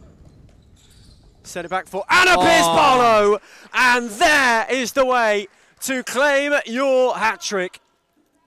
Truly, in a way, 3 of the best. And that one, certainly for her, the pick of the bunch. That was scintillating from Pearce-Barlow. Weak-footed finish, side netting from distance. She has had a near flawless night. And it really, really sums up the renewed Carlton Heart feeling at this point in time. Side who are on the move. who have made up the ground and then some. It's been a little while for them. They'd be going for back-to-back wins, where they came and went. Last time they got back-to-back wins, you will never believe it, against 1-0, then against Northcote. They are on track to do the same again. They love those two fixtures on a back-to-back. It's quite the fortnight for Reece Interisi and co. He must look at the fixtures with glee when he sees them upcoming. You weather the storm like they have for a lot of the season. And Carlton have just maybe earned to beat a bit truer in recent weeks. They sure have. They're just one of the only sides this season, I'd say, where each week I feel like they're just improving a little bit more, with the youngsters gaining more experience, and then the momentum's coming. Tonight they've been, I wouldn't say flawless, but very, very good. Here is Hewitt, still wanting to cause an issue. The ball only found Wilbert, who's got room to go. Had Vonya one way and had Lamari the other, who is charging, and Whiting was there when Daly was about to go and gather it.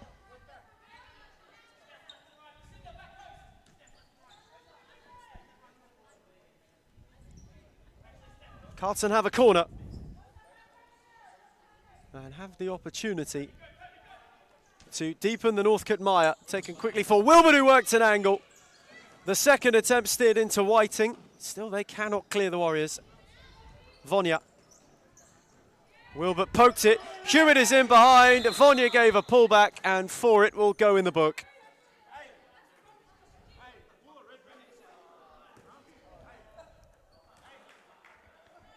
And Isho Haskell wants a different colour.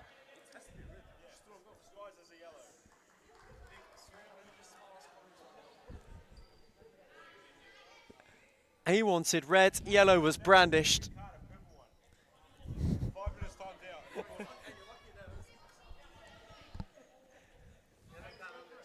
Isho Haskell finding the funny side of it.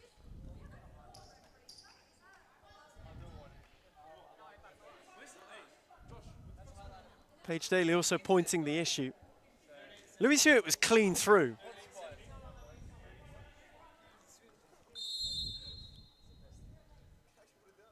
Whiting from the free kick wins the corner.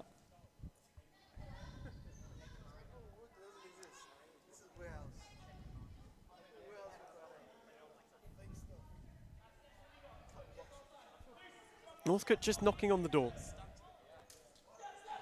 Trying to get themselves back in the game. Best again has crashed the post. Twice the woodwork has been disturbed from Miller Best this evening.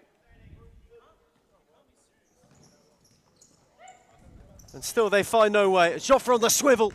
Steered it over.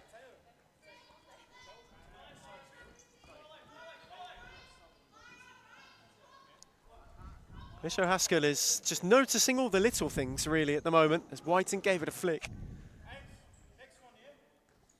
He truly is on our side. He's very box office, the Northcote manager, isn't he? He really is, you know. He's one of us, you could say. He's a true frother, and what he's doing this Northcote side, he's brought in, you know, a new team, a new batch, and he's just trying to make something happen. And you have to respect that.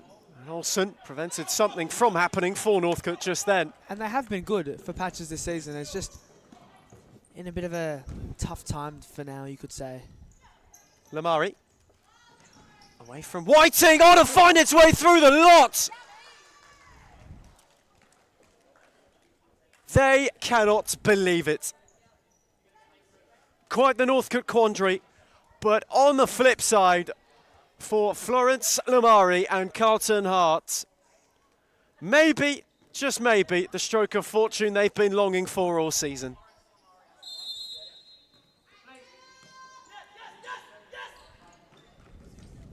Unbelievable, it just trickled through all of them. It tiptoed its way over the line, more so than anything.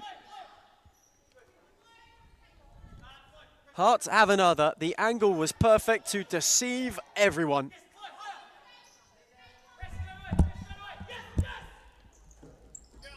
As Daly with height finds her manager. Some might say keeper to keeper.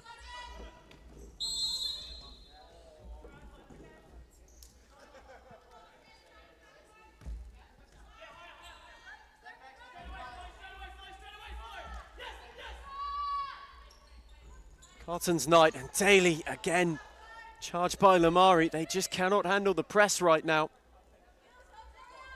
12 to go in Darabin. Taken with haste by Hart. Lamari again. Daly came diving.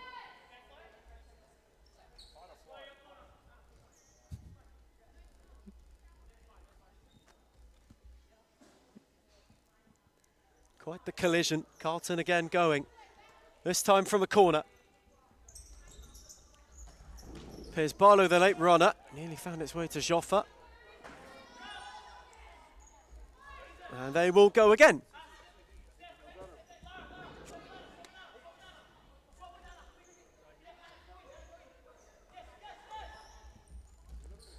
Vornia's corner, Piers Barlow arriving and belted it over. A little bit more of a foregone look.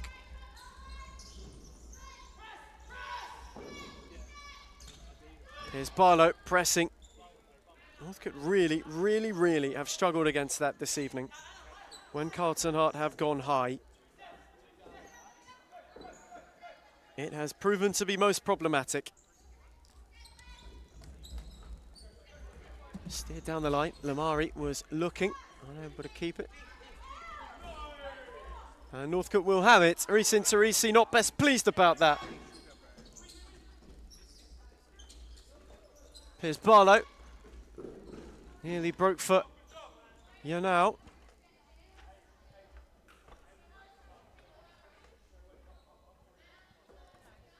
Joe Haskell in conversation with his keeper.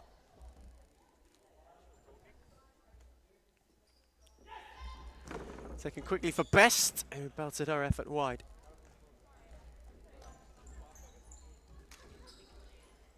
Can Northcote at least find something to dampen the Carlton mood? Piers Barlow with too much on for Vonia.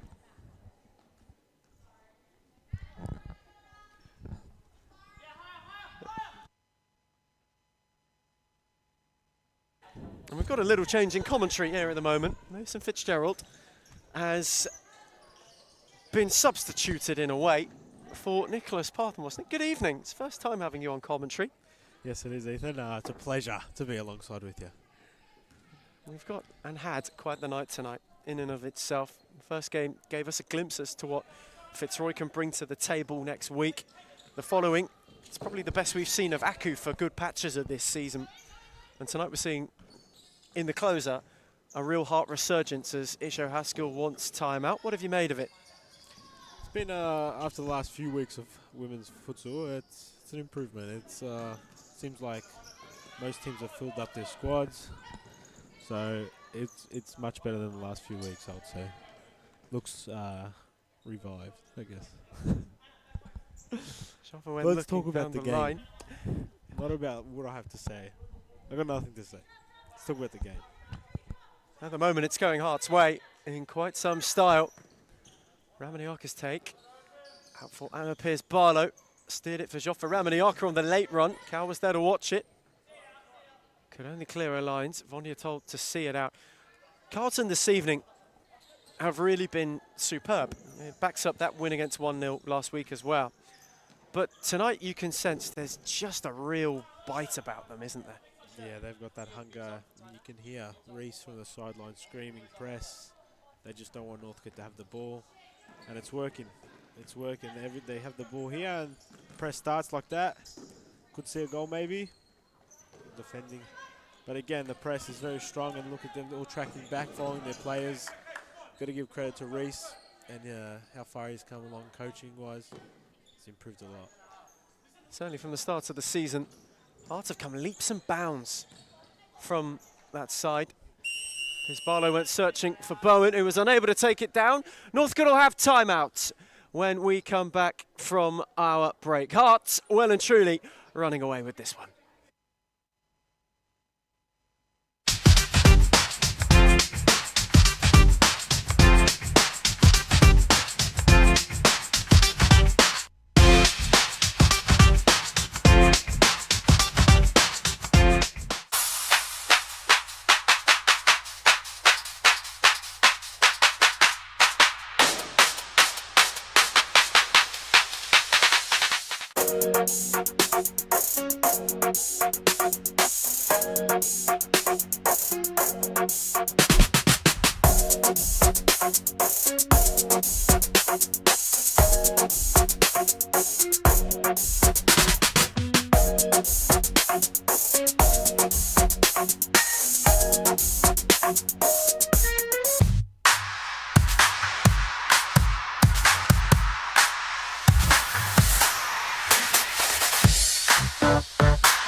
And so we return from time out. And so we return as well with a bit of a scoreboard to boost to. Nearing the halfway stage of this second half, it's been Carlton's night. They lead 6-0.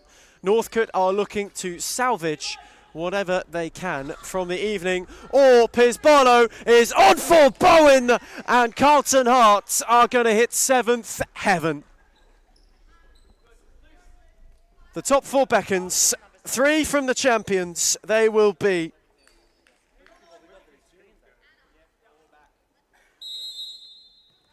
And they are looking to bridge the gap and close the door at the same time. Aku are within touching distance. They'll be clear of Northcote though. Hewitt is charging. And Ramaniaka stood tall.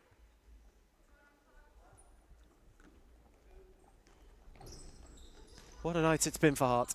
This one of vindication, really.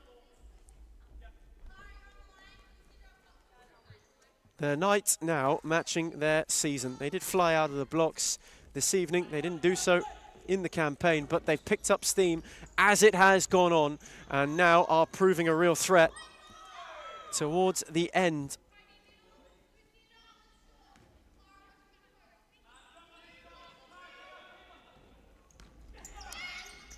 Ramaniaka's cut out. Daly's a long way from home. She has 2 up with her and went alone. Into the palms of Daly, who was there to gather. Bagang now. Miller Best. Cut out by Piers Barlow, who tiptoed tidily. And couldn't thread it on one more for Ramaniaka, who was lurking. Daly again ventured. Bowen picked her pocket. Ramaniaka this time is denied by Daly once more.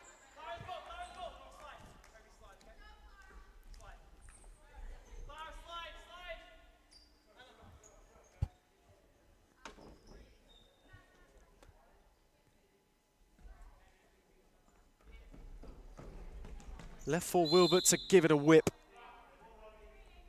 Ball was rolling as she went to do so.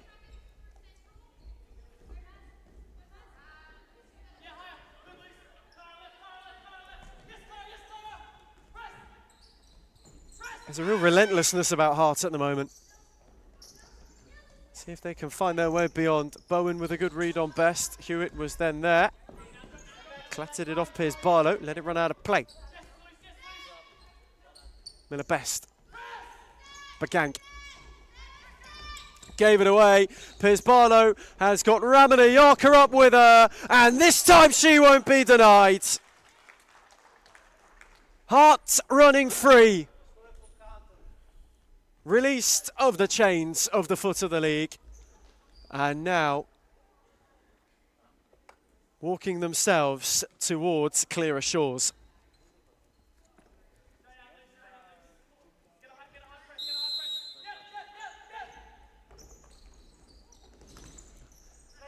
Northcote's night divulging once again.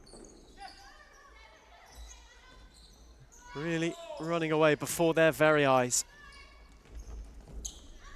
Piers Barlow. Hart want to inflict more pain, it feels. They're not quite done yet. Vonya, not beyond Whiting. Bagang was read by Bowen.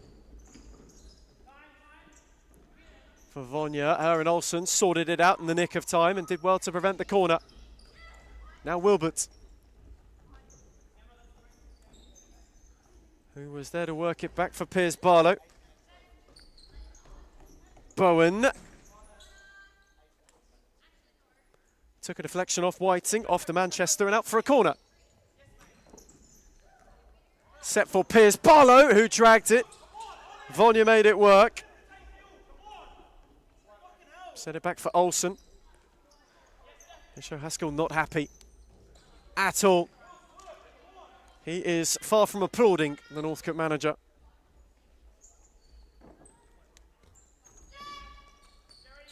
Bagang on for Best. Again, unable to go beyond Bowen.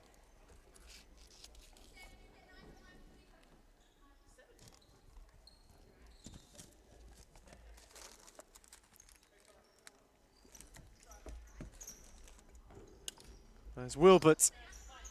Vonya tried to steer down the line, and Piers Barlow, electric though she has been tonight, was unable to get there.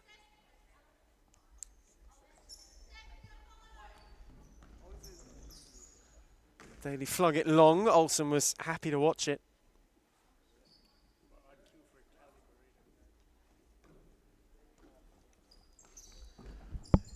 Hart dominant, well and truly. There's Lamari. Rolled it on for Wilbert, who tried to evade Hewitt. Wanted to thread it through, couldn't go beyond Bagang. Now Louise Hewitt. Again, Wilbert went and won it. Lamari. Bagang. Scrappy and Northcote are there to go and grab it. Steered towards Wilbert, who cut it out well. Hewitt unable to get that. Vonya and Bowen.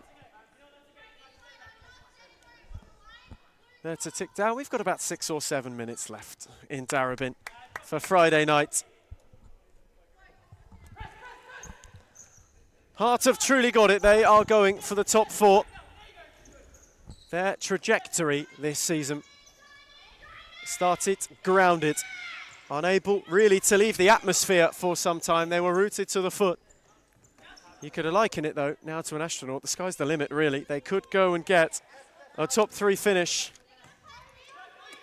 in its entirety by the time the season is over. Cow was lurking out the back and got an inadvertent ricochet to steer it beyond Olsen.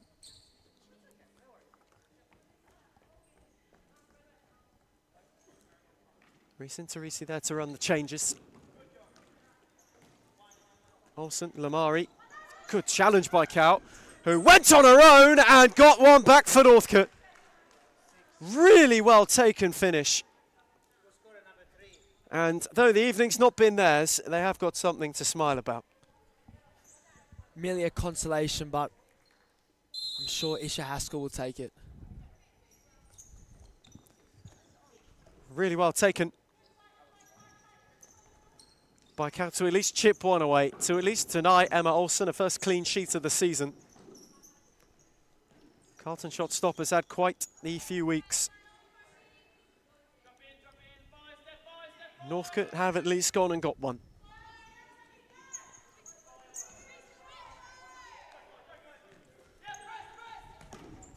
Daly returned it to Bagang. Couldn't thread it beyond Wilbert. Ricochet found Whiting. Wilbert. Joffa. Tidy from that Hart trio, Vonya included. Hewitt went to press. Joffa unable to drive beyond.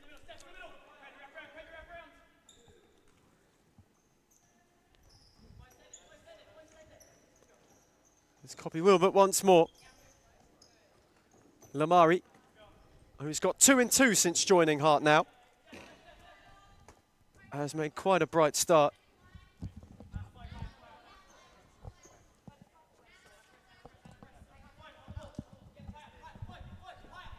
To life in Reese and Teresi's setup. There's Hewitt, had a go on the swivel, and again Olsen was there to claim it quite well. So he's happy to drop off for Wilbert. Joffa, Hewitt intervened. Went through the legs of Joffa without much knowledge of it, and the ball trickled out of play.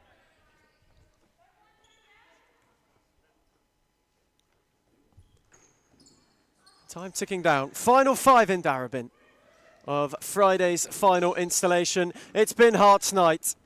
Well and truly, and they are looking to add a few more. Joffa unselfish, Lamari the late arriver. That's a good tip from Daly onto the post. And then to parry away from danger as Piers Barlow came through to challenge.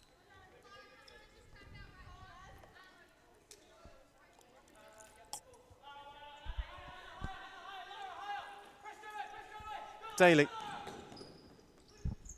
with height, Hewitt cut it out. Ramanayaka. Wilbert, Whiting got a foot in. Again, can't quite keep it alive. And so, we must look ahead now. All that is gone is done. Heart have got Aku next. Northcote have got 1-0 in the early kickoff of what is going to be quite the round of futsal. Fitzroy Vic Lions, that important one, is the showstopper for mid-May. That's all to come next Friday. On Sunday, we have the Championship and we have the Men's Series Futsal Premiership as well once more. This is just the start of the weekend in Darebin. Footscray got Bulleen, Northcote have got Arians, Kensington have got Braybrook. That is your Championship instalment. And then in the top flight, it promises to be yet another brilliant, brilliant week. A lot of fixtures with a lot riding on them. Every single one worth its weight in gold. Aku Moreland, Fitzroy Hume, a true top of the table clash. And then Pascavel Thornbury to round it all out. One towards the bottom of the table. Didn't think we'd be saying that about the Lions in 2026, but that is how it has started for them. Here and now, though, it's going to be the top 4 for Hearts. It's going to be Northcote still longing for a way off the foot of the league. Bagang went driving. Hewitt couldn't arrive in time to turn it goalwards, but it just means now that we've got quite the table shaping up for the run-in, which begins very much so next week. Fitzroy 2 clear of Victoria Lions. Aku a further few back. The gap to them will be only 3 points with Hearts' 4th win of the season. That drops 1-0 to second from the foot. Northcote cut adrift, only a point at the bottom of the table, but they are there out on their own instead of out on goal difference this time round. They've got the opportunity, though, immediately to remedy that. If they are to beat 1-0, they will usurp them, and if Aku defeat Hearts, there's a chance they go back level on points with the evening's opponents, though this evening the story is all about Carlton Hard. It's about Anna Piers Barlow's early hat-trick. It's about the renaissance of Reece Interice's side in Season 1 of 2026, and here is Piers Barlow. That's not a connection that she's shown so far this evening. Chance at the other end for Hewitt, denied by Olsen. With Anna Piers Barlow's quality this evening, you'd expect that wayward shot to ripple the back of the net, but you know, I'm sure with an early hat-trick and just an all-round top-class performance, I think she'll be fine with that. Northcote corner, Bagang at the near post. Emma Olsen fancies a go, you know. Daly for a moment was in trouble, then flung a leg out and got a corner. Olsen's in search of a goal. That is a slight face of disappointment. She didn't go and get it.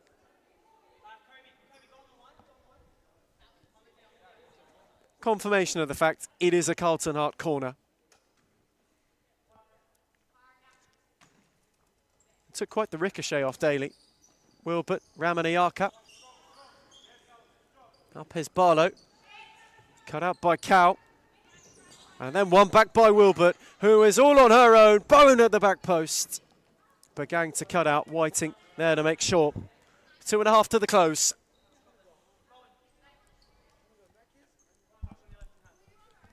Of a night that has been Carlton's from the early knocking as Piers Barlow blazes wide once more.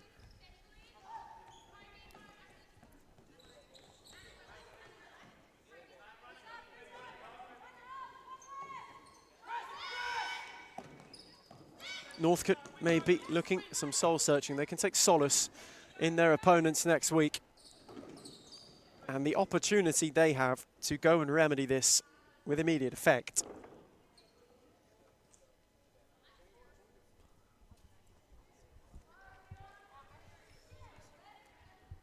As Wilbert Tried to spear it for Ramaniaka, who just wasn't quite able to get there.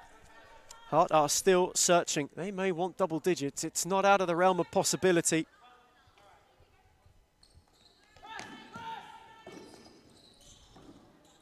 As Cow hustled by Piers Barlow, given away to Bowen, who blazes wide.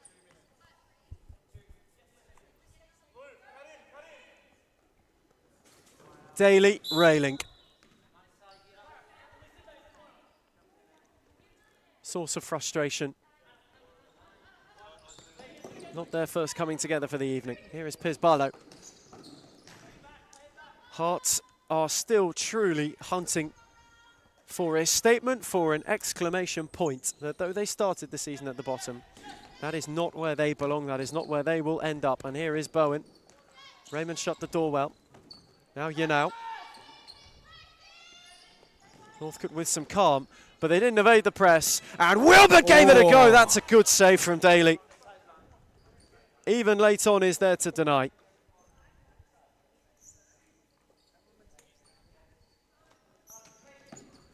Taken for Piers Barlow, blocked by Cow, and now maybe an opportunity. Can Northcote take one for the road, or is it going to be Lucinda Bowen's turn? Away from two, brilliantly from Bowen. And Daly was there once again to deny. Cow wanted Hewitt, Piers Barlow came across and just stopped that from happening.